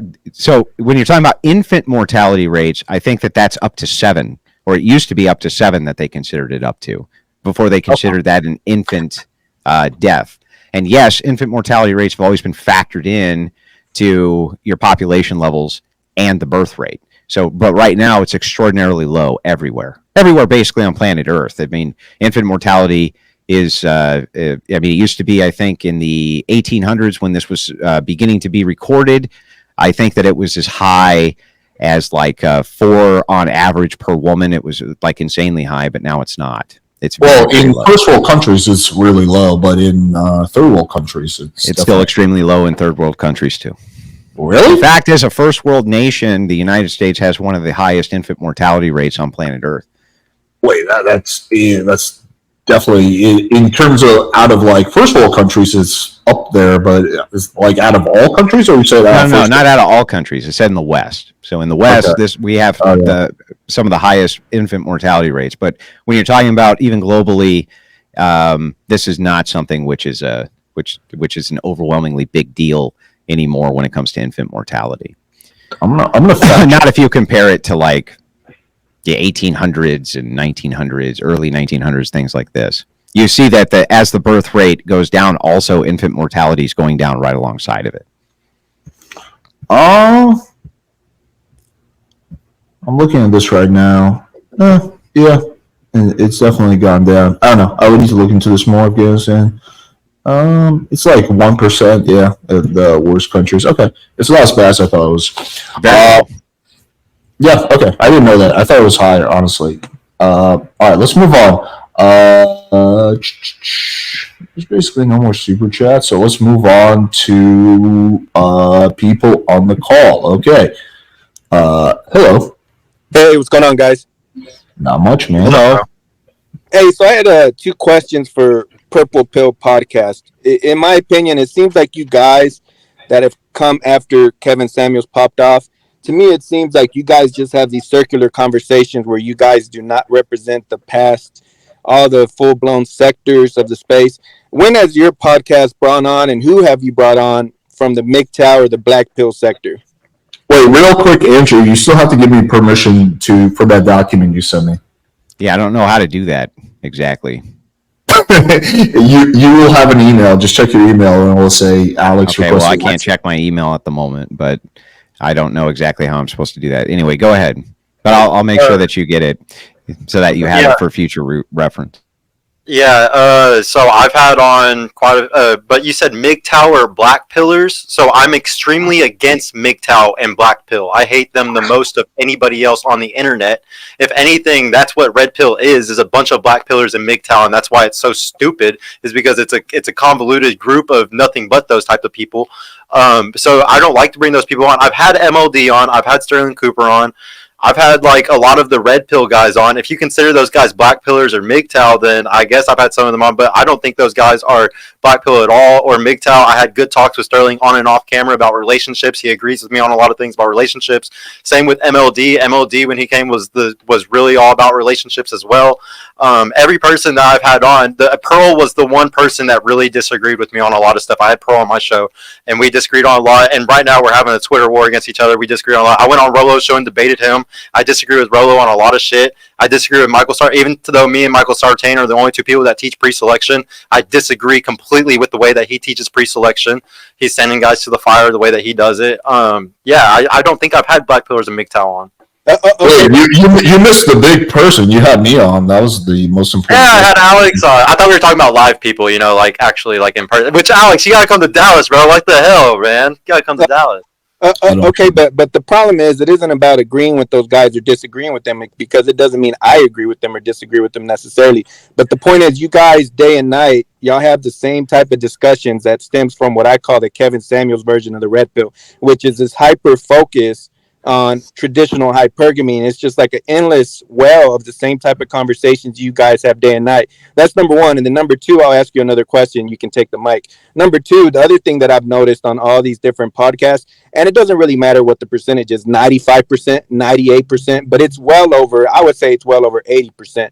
But you guys seem to have a really hard time. Y'all don't even try to bring in guys, and I'm not talking about myself, forget about myself, because I've been in and around the space for a decade, but you guys seem to have a real hard time bringing in people from the old guard that would bring in different perspectives and different arguments rather than the circular conversation you guys have. In other words, if I didn't know y'all's names of y'all's podcasts, I wouldn't know any difference between y'all's podcasts, and I wouldn't know any better whose podcast it is, because y'all's conversations are so similar. So in regards to your show, when do you bring in guys from 10 years ago, 7 years ago, 6 years ago, well before Kevin Samuels popped off, which was December of 2020? When do you do that? So when I got into this space, bro, it was about a year ago. I got into the whole manosphere thing probably about a year and a half ago. I started this channel a year ago. I didn't live on the internet. I never got on the internet to look up how to get girls, use PUA. I always just had a fine time with Social Circle Game. I didn't even know it was called Social Circle Game. I had to learn all this stuff. I don't even know these guys that you're saying that 7, 10 years old. I don't even know the guys that you're probably talking about. The only person I know that's an old guy in the space is like Rolo. I know there's that other guy that he hates, like John Anthony Lifestyle. Like I know that there's certain PUA people and stuff like that. But I will never bring up anything that is PUA because I don't like pickup artists. If that's what they're doing is pickup artists, or if they're old people that are teaching Red Pill stuff, I hate them the most. Rolo's group and all of his little old men that suck his teeth, I hate those guys the most because they don't have experience, especially experience right now. I'm a 32-year-old who's lived with multiple girls. I've been in multiple relationships, all with younger women. I'm very, like, the way my lifestyle works, I have a lot of experience to speak from. And obviously, it's not always good to go by anecdote, but experience is everything for a man. I think experience is way better than talent in every shape and form. Okay, but here's the problem with what you're saying. Part of the purple pill is red pill in nature, red pill and blue pill. You don't get a purple pill without the red pill and blue pill. You don't know what purple pill, like why my channel is called Purple Pill. It's called Purple Pill because AMS, which I like AMS a lot because he was one of the first people in the space that I got into, he says purple pill is being a red pilled person in a relationship. So everybody hates me because my channel is called Purple Pill Pod. They're like, oh, you must be a mixture of red and blue. I'm not. I'm a very red pilled person. I really believe men need to have the frame of the relationship. I really think that relationships are best when a guy has red pill knowledge and understands female nature the best he can. So, no, I definitely think it's good for you to have this knowledge in a relationship or else you're going to get finessed. Sergio, you said you hate PUAs. Do you hate me?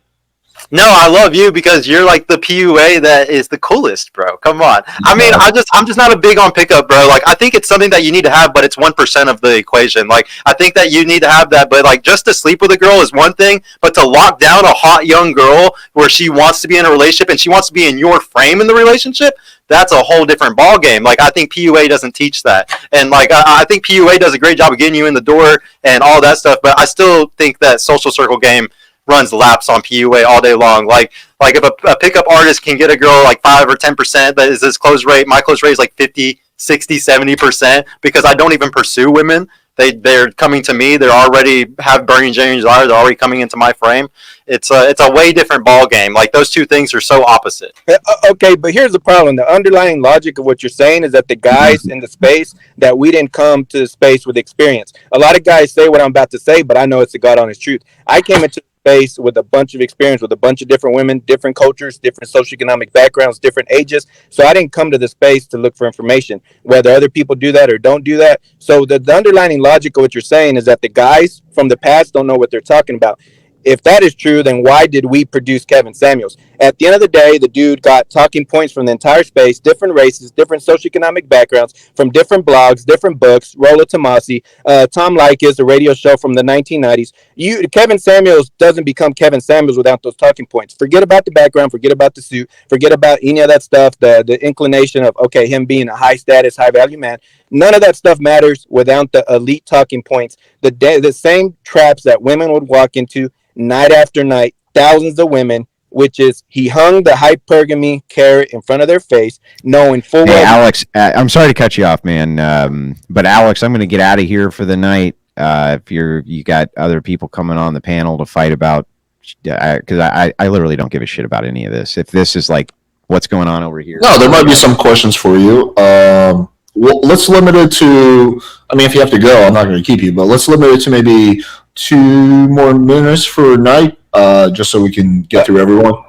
Okay, well, let me just ask Andrew a question since before he takes off. Just to summarize, what's your position on the manosphere? I'm just kind of curious because I kind of get lost in the sauce and the religion stuff. What's your general perspective? Good, bad, or what? What do you think? I think that most of the people that I've heard talk in the manosphere are complete fucking degenerates, and they don't represent any of the values that I push for whatsoever. But I do think that they're highly useful in one way, which is that often the descriptions that they have of problems I find to be accurate, just not the prescriptions to the problems. Yeah, I mean, that was pretty much it. I mean, I generally agree with that, but I think, yeah, in terms of purple pill, I guess I'd ask him a question, then I'll get off the panel and he can take it where he wants to take it. If you just kind of had to summarize in 2 minutes, how would you teach a guy to vet women for sexual attraction, which in my opinion, if there is no sexual attraction, there should be no marriage. But a lot of people, they really don't care. You know how it goes. Y'all know how the saying goes. I really don't care if the woman is there as long as she's there. I don't believe in that. Other guys do. So how would you teach a guy to vet for sexual attraction? It's very simple. Did she come to you? Is she working to be with you? Does she have burning genuine desire? Is she coming into your frame? Is she pursuing you? I don't think it's good for guys to chase at all. I think it's a low self-esteem move for a guy to chase validation with women in any way, shape, or form. I think that you need to give the initial approach or the initial show that like you like them or something like that. But afterwards, I'm big on friend zoning girls. I friend zone the shit out of women. I think that's actually easier to get a girl when you act super cool and you friend zone them because they're so used to guys being pickup artists and just trying to fuck them or just trying to sleep with them. So when you do the opposite, it actually ends up working more in your favor. If I flirt with anybody, it's a bunch of old women at the grocery store. I don't sit there and flirt with women all day long unless they have burning desire for me and they're showing that. Oh, did he drop off? I thought he was in agreement to do more people. What the fuck? Well, no, he said he was going to take off. What the fuck? Well, no, he said he was going to take off. No, I know, but then I was like, yo, we're going to get more people. He's like, all right, cool. And then, I don't know. I'm displeased. I'm displeased, Andrew. That wasn't very Christ-like. Jesus would not have done that. If I was doing a live stream with Jesus, he would have stayed on until the very end. I know that. No, maybe he just had a tech issue and he's coming back. Okay, anyway, so did you have anything else tonight? I don't want to hog the mic. I mean, I'll let come up. All right, cool. Thanks for coming on, buddy. It was good to chat with you. Take it easy. All right, we have two more people backstage, and oh, there he is. You know, I was on the verge of going on a tangent, and about how. No. I just pushed the wrong button. That's all. That's right. We do have to remember Andrew's an older man. You know, it's a little different. They didn't have technology when he was a kid. You know, he's an older man. Yeah. He's a boomer, guys. Let's bring on two more people, and then we'll wrap up. All right. So first one. Hey. Hello. Okay, so I do have some things I want to ask Andrew, but real quick, I don't really understand why there's confusion surrounding the idea that if you don't have babies, you're not going to replace the population that you have. It seems like that's kind of like expecting to get more gas in your gas tank without putting gas into it. Like, I don't understand how, even if you brought in immigrants, you're still losing the population of people that you have in your country. And you're kind of like kicking the can down the road. Wait, do you even know geometry, bro? What? Do you even know geometry? Wait, I don't understand. What is that? I think he's agreeing with you, Andrew. Actually, he's agreeing with you, Andrew. It sounds like. Yeah. Well, real quick, hang on. Before he finishes his point, I had one quick question for Sergio. Just real quick, Sergio, how would you feel if you didn't have breakfast this morning? If I didn't? Yeah. I fast, so I wouldn't care. Yeah, me too. I haven't eaten all day. Wait, but how would you feel if you didn't have breakfast this morning? If I didn't have breakfast this morning, I feel fine. Okay, got it. All right, carry on. Go ahead. I think I understand where Science Monk is going with this. So I think it's mostly directed to me. So anyway, I was operating under the assumption that infant mortality was much higher than it is. I was incorrect about that. You know, I thought it was maybe in like third world countries, it was like 10, 20%. Seems like it's like 1% or something like that. But operating under the assumption that infant mortality is a thing, if people are having, if we get rid of infant mortality, people can have slightly less babies, right, and still get to the same end goal, which is like. Well, I'm pretty sure that's not even what you see. You see, like in countries where they have a high infant mortality rate, I'm pretty sure those countries, people actually have more children because they have to have more children. Because if they don't, to offset it, that's correct. Yeah. And it's always been that. That's what I'm saying. If you don't have it, then you don't have to have as many children to offset it. So it's a pretty. Okay, but like we still have a declining birth rate, and we still have a lot of problems associated with that. Our population is actually aging. It's getting older generation after generation. So there's going to be more and more geriatrics who need to be taken care of, and fewer people to take care of them.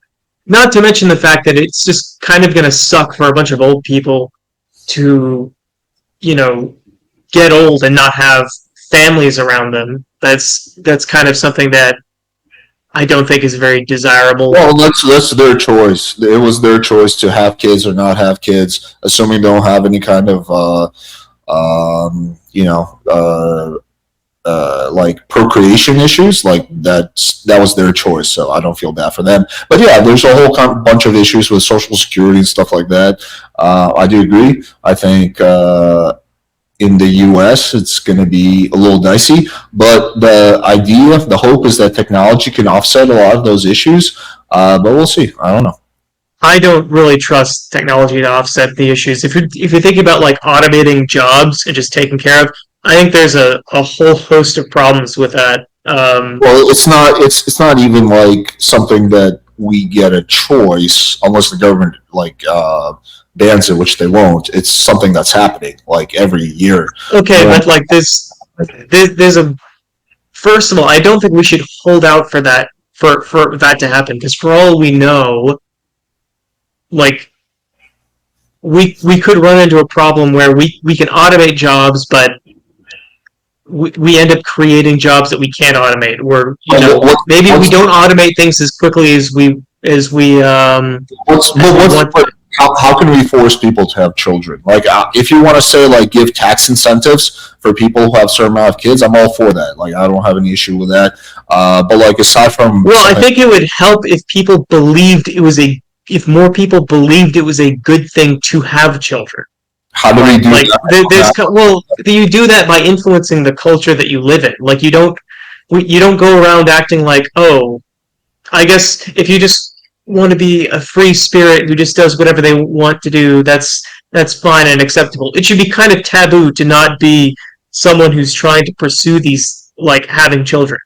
I think that should be something that's kind of looked down. I don't think so. I think that if you don't want to have a kid, but like you're kind of screwing the future of your own society and culture if you're not at least trying to have children. You're literally killing your culture. You're murdering it. Like, everything that's been done, all the generations of people who've contributed to where you are today, you're pissing on that for your own personal enjoyment. How many children do you have? I don't have children now, but I'm not really. But wait a second. Right now. But he's so based. I had enough to offset that. So. Yeah. My issue right now is that I'm still in college and I don't have a job yet, so I'm not interested in making children until I have a job. But once I graduate, then I'm going to be on that task. Maybe. But yeah, maybe right now, definitely, 100%, 1,000%. Well, you do need a girl for that, so yes. Okay. You have to find a girl. Listen, I don't have time for that right now. I just need one more year. I'll graduate. I'll have my degree. I'll get my electrical engineering job, getting paid $100,000 a year, and then I can focus on. Do you think you'll have more or less time when you're working compared to being in college? I've worked in this area before, and I know for a fact that I'll have more time for a multitude of reasons. For one, I'm working and going to school right now, which is very time consuming. And for another thing, when you're in school, especially when you're in an engineering degree, you don't really know what your hours are. Like, it's not, things can get kind of like crazy. Like, you might have a week where there's not a lot of work to do, and then a week where there's so much work to do that you literally can't get it done. But when I was working as an engineer, when I was doing my internship, or when I was an electrician in the Air Force, there were hours that I worked.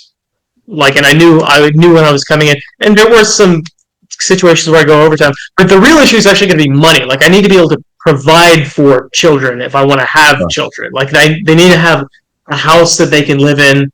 Like, right now, I'm kind of just scraping by because I'm doing DoorDash on the side while going to school. Like, I don't have a lot of money. So it's not just time. It's also money, actually. I shouldn't have said I don't have time. I should have said I don't have money. I guess we just had different college experiences. For me, I had way more time when I was in college than I do now. What did you major in? I was a marketing major. I went to BU. Yeah, that's school. Kind of the electrical engineering is a different experience. Yeah, I'm sure it is. But I went to like a top 50 U.S. business school, so it was pretty strenuous at times. But yeah, I would say I had way more time when I was in college.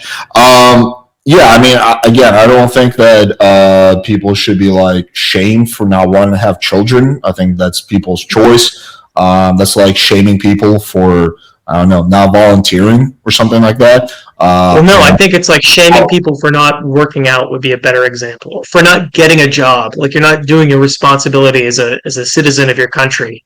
Well, if you don't want to work out, I don't think you should be shamed for that either. Well, you don't want to fucking go. You don't want to go to the gym. That's fine. That's your fucking decision. It's your life. No one's fucking business where they go. Well, the problem is that you're acting like it doesn't. It does affect me. Okay, because if I live in a society where nobody goes to the gym and nobody works out, and we have like a public health crisis from people being too fat and too obese and too sedentary, and now the government wants to tax me more because they have to take care of all these poor people who are so fat and so obese and so out of shape that they're fucking dying from it. Now that affects me. Okay, like what you have to realize is like we can't approach society from a live and let live perspective because we don't. The decisions that other people make do affect you.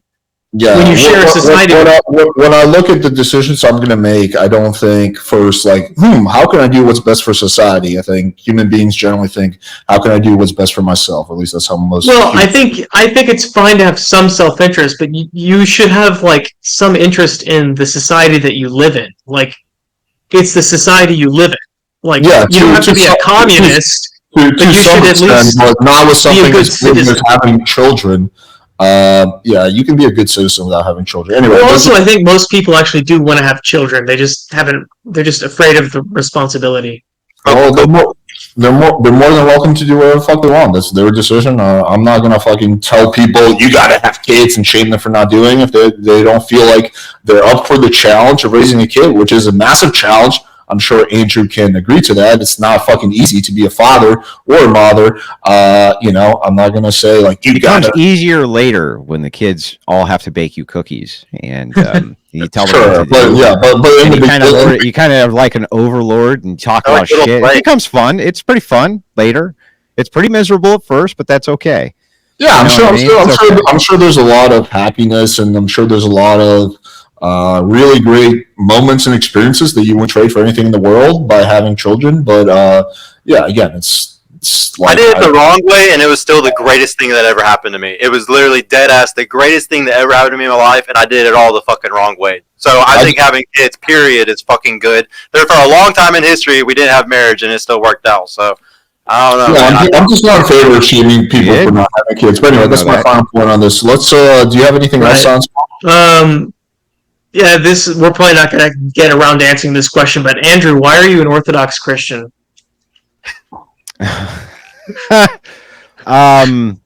So I came to Orthodoxy actually logically, rather than first spiritually. Yeah, that's interesting. I was raised a Baptist, but I've been an atheist for 9 years, and I'm trying to like maybe move in the direction of Christianity again. And I'm kind of curious, like why. Well, you can hop in the Discord. I'll have a conversation with you about it. But Alex doesn't want to pollute his degenerate-infested channel with too much religious talk, which I think is fair. It's his channel. So if you want to hop in the Discord and have that conversation, you're welcome. I agree with Andrew. Science Monk Andrew probably has all the facts. If you look at just logically, you will see why Christianity is correct. Honestly. Yeah, I'm just not a big fan of 2,000-year-old fairy tales. I'm sorry. Okay, Joe Rogan. Well, don't worry. If we follow your program for birth rates, won't be human beings around to believe in fairy tales, Alex. Well, at least all of us will make it, so it doesn't matter. Okay. Anyway, anything else, Science Monk? No. What's the Discord that you're in? Is it that Crucible thing or? Yeah, it's called the Foundry. Oh, the Foundry. Okay. Mm-hmm. Okay. All right. Sounds good. Yep, that's it. Right. Have a good day, man. Thank you for the talk. All right, see you. Take it easy, buddy. All right, we got one more person. Let's bring him on. But for the record, I am in favor of incentives for people to have children, like tax discounts and stuff like that. So I'm not opposed to that. Okay, hello, what's up, dude? Yo, what's up, man? What's going on? You look pretty different. You shaved your beard or something? I did. Because I have this wrestling match, and it doesn't work with my Nacho Libre mask. The beard hangs out on the bottom, so I just shaved it. But, I know you don't want to get into the religious topics. So, But I do have to press a question here, especially for Sergio. You say that you hold the Bible principally. You say you're a Christian. No, I don't. I don't sit here and claim I'm the greatest Christian at all. I didn't say you said you weren't the greatest Christian. I said you said you were a Christian. I think that Christianity is the truth. That doesn't say that I am a Christian. No. I could pull up private conversations where you say you're a Christian. So let's not. I literally say on my show all the time, I'm a secular Christian. That's the most opposite thing you can fucking say is that you're a secular Christian. Oxymoron. There's no such thing as a secular Christian. But let me get to my question. You're a what? Yeah, I know, Andrew. It's confusing. It's confusing. It's an oxymoron. Because you can blend science with religion, and people don't know how to do that anymore. But yeah, you can do that. That's what we did for thousands of years. We actually follow religion correctly. You say marriage hasn't. Are you a tall, short person? You say marriage hasn't been a thing, but we have biblical documentations that marriage has been a thing since the beginning. So you saying that it's not a thing or has only been a thing for a couple hundred years? I said 6,000. I said 6,000 years. 6,000 years has been a thing. Okay, what was it before that? Well, probably for a little bit, probably back to about 8,000 to 10,000 years, we were doing something like marriage. But before that, from like 100,000 since Homo sapiens, about 100,000 years back to 10,000 years ago, it was it was the 80-40 thing that was going on, where there was one guy possibly sleeping with a lot of women or interchangeable monogamy. We did not have marriage to support that, because again, that's what theory. Do you have to support that there was marriage for those 90,000 years? What do you have to support that there? Because who said the Earth is 90,000 years old? If you read some of Rollo's favorite evolutionary psychology books, it talks about how we were for most of the time period. And not just those are all theoretical. They don't have proof to support the time. But what I'm getting at, here's what I'm Glenn, do you think there was wait, hang on, let me clarify this. Glenn, do you think there was marriage like 50,000 years ago? Is that your position? I don't think the Earth is 50,000 years old. He's a fundamentalist. This is the problem with Christians today. They don't even believe science. It doesn't make sense. I do believe in science. I think science and the Bible actually speak the same language. Wait, Sergio, hang on. I just have one real quick, guys. I haven't jumped in at all. I just have one quick question for Sergio. Sergio, you are a believer in science? Yes. Can you tell us the scientific method? No, not perfectly. Can you tell me the scientific method perfectly? The seven steps. Say it. Yes, I can tell you this. You're not reading anything, right? You're not going to read anything off right now because I see your eyes. You want me to close this is such a lame. I have a computer right in front of me, bro. I'm not like y'all. I don't have a computer in front of me. Do you want me to? This is such a lame. Well, it's not that lame. Like, why do all these fucking people run around saying sciences are God? They don't even know the basic methodology for science. Right now. How do I know that you don't without a computer screen in front of you? I can't prove that.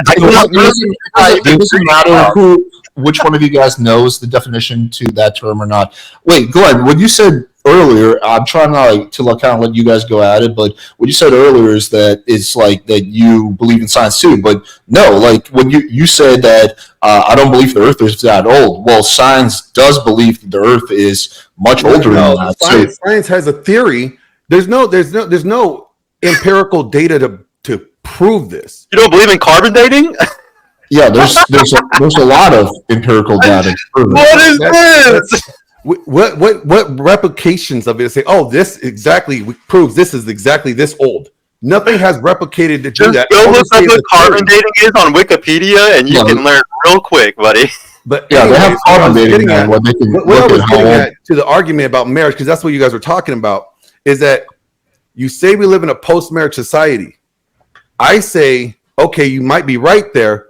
The counter to it, then, if you're saying the Bible is the right way to do things, then do things the way that the Bible says to do them would be kind of logically and smart. But you push no marriage. So then what you're pushing is premarital sex. You're pushing infidelity. You're pushing sexual immorality on guys, and you're saying you want them to do better.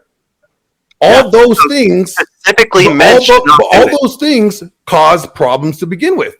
So while we say the solution is go back to a covenantal marriage, get the state out of relationships, and then have that be the marriage back to what it was originally. You're giving leverage to the woman period. when And you do right a now, there's covenantal no marriage. reason in a gynocentric society where women are already fully taken over. There's What is no a reason for covenantal you to marriage? give leverage Do to you the woman. even At know all. what a covenantal marriage is?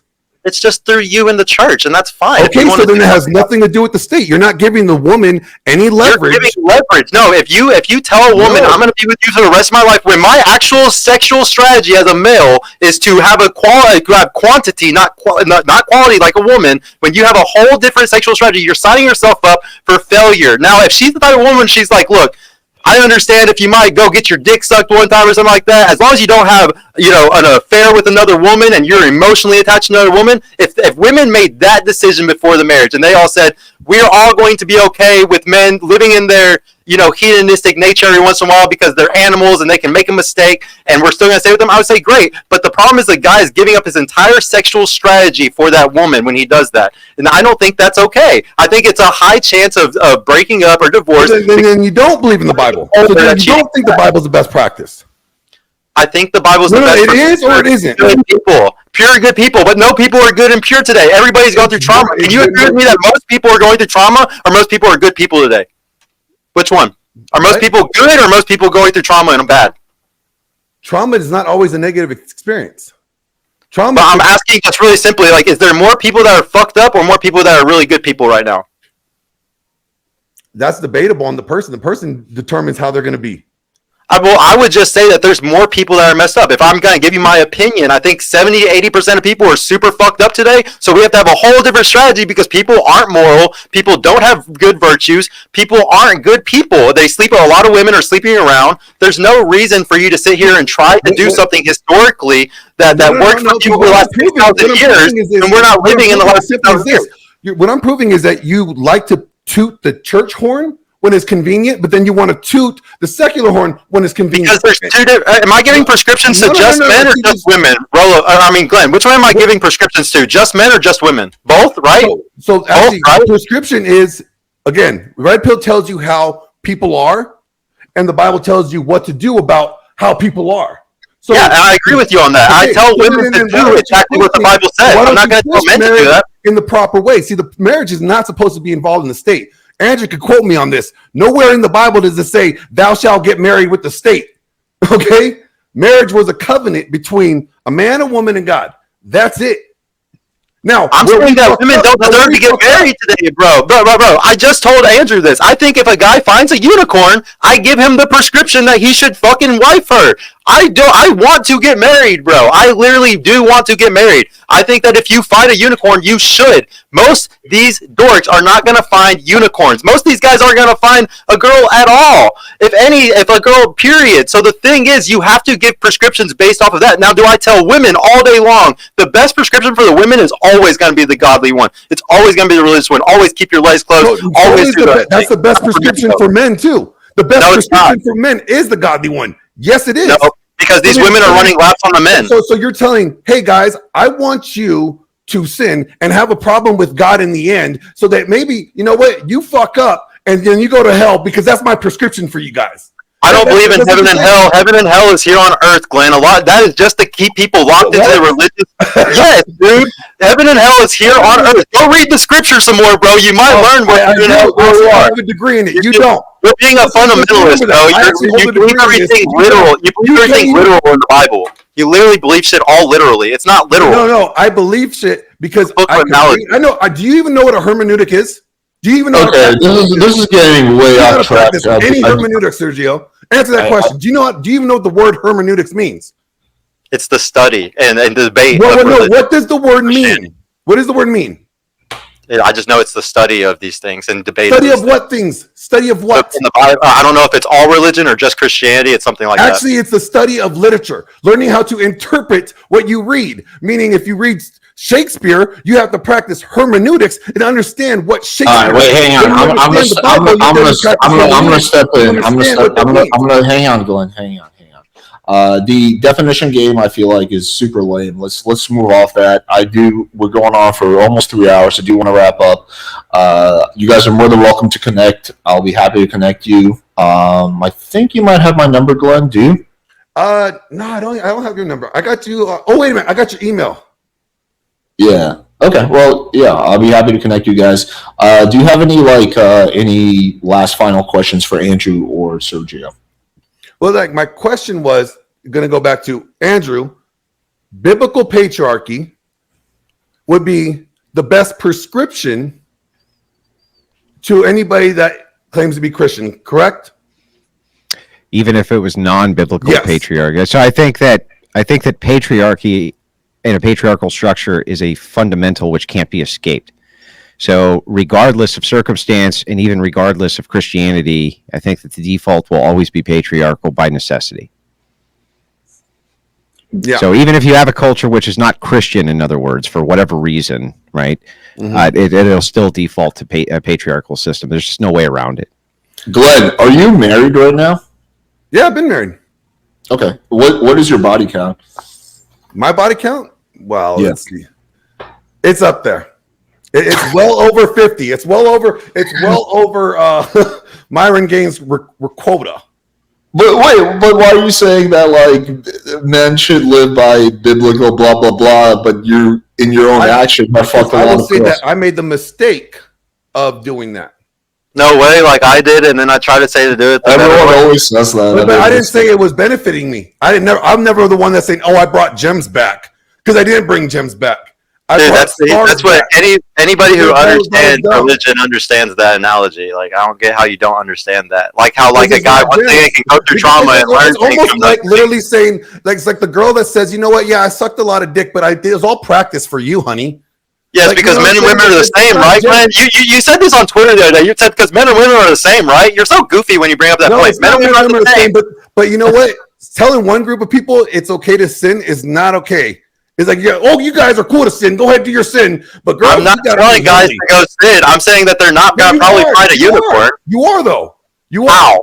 If you're saying for guys not to practice the Bible, like that's not the best way for them to do it, then you are encouraging them to sin. I'm sorry. It's just really what it is. If you're telling guys to get involved with women, not be married, to practice sexual immorality, all right, you're telling them that they're okay to sin. But Glenn, that's what you did yourself. That's and I also tell guys don't do that. What I did. So I don't say practice what I do. So it's not being hypocritical. It's simply saying, yo, I stand on the shit, bro. I stand on my shit, bro. I'm gonna stand on my shit. I'm not gonna sit there and tell people that like, you know, how it is. I'm gonna say how it is, how the world is, not what should. You know, as you know from Red Pill. You know, what is. You're not saying what should. So you're actually saying the same thing, what should. You're saying what guys should do is go sleep around and mess around with all these women. That's what you're saying. I'm saying the world is already messed up, so you should probably find solutions to the messed up world. That's all it is. The solution is to go back to what works. Go back to what you say. Born again virgins for men and women. Every man and woman, you need to become born again virgins again, guys. Born again virgins. Women, I don't believe in born again virgins. You see, it was different. It was different. Born again virgin? Can a man be a born again virgin? There's no such thing as born again virgins. It was a little different when I fucked those 50 girls because I was doing it for research. I wanted to see how well their titties was not a Christian back then. So simple as that. I was not a Christian back then. I didn't have this biblical worldview back then when I operated that way. Now that I did, I see my mistakes. I don't encourage people to make my same mistakes. Okay. Anyway, let's wrap up. I think we're coming on the 3-hour mark. Always appreciate you, Glenn. Thanks for coming on. No problem. Take it easy, buddy. All right. Anyway, let's do just a quick plug. Sergio, you want to plug your podcast? Yeah, guys, check out Purple Pill Pod. I'm doing a whole rebranding and everything. It's my 1 year next week on Friday. I know everybody's probably like, oh, this channel is just like all the other ones. No, I actually want to teach the ladies shit. If y'all are interested in women actually learning Red Pill to become better and make society better instead of just teaching men this stuff and just gatekeeping all the information for just men, like Red Pill likes to do a lot, gatekeeping information and cherry picking data. If you're the type where you like hearing evolutionary psychology and more than just the same shit Rolo spouts all the time, or you like the idea of women, learning this stuff, come and check out my show. Like I said, we're rebranding next week and doing a whole new classroom thing. But yeah, thank you everybody for letting me come. Thank you, Alex, bro. I really appreciate you. Andrew was an awesome fucking person to get to debate with, so I really appreciate it, man. Sweet. Andrew, you want to plug your channel? Yeah, my name is Andrew Wilson, host of the one and only Crucible, fastest debate platform, or fastest growing debate platform online, at least to my knowledge. I appreciate everybody taking their time this evening to come out and watch this spirited debate. I had a lot this week, and so now I get to put the brakes on and get back to hosting debates and my other content. To all of you D-Gens out in Alex's chat, thank you so much for having me on again. Appreciate it very much, and have a wonderful night. Have me on, Mofo. I'm down to debate anyone. I know. We'll get it set up, man. I promise.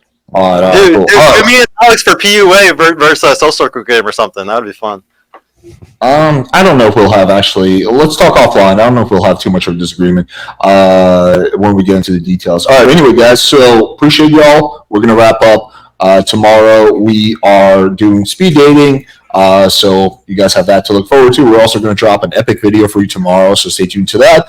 Let's give a big appreciation to both debaters. It was a spirited debate, but it was relatively respectful. So check out a Purple Pill Pod, check out the Crucible, and yeah, appreciate you guys and have a good night. Take it easy.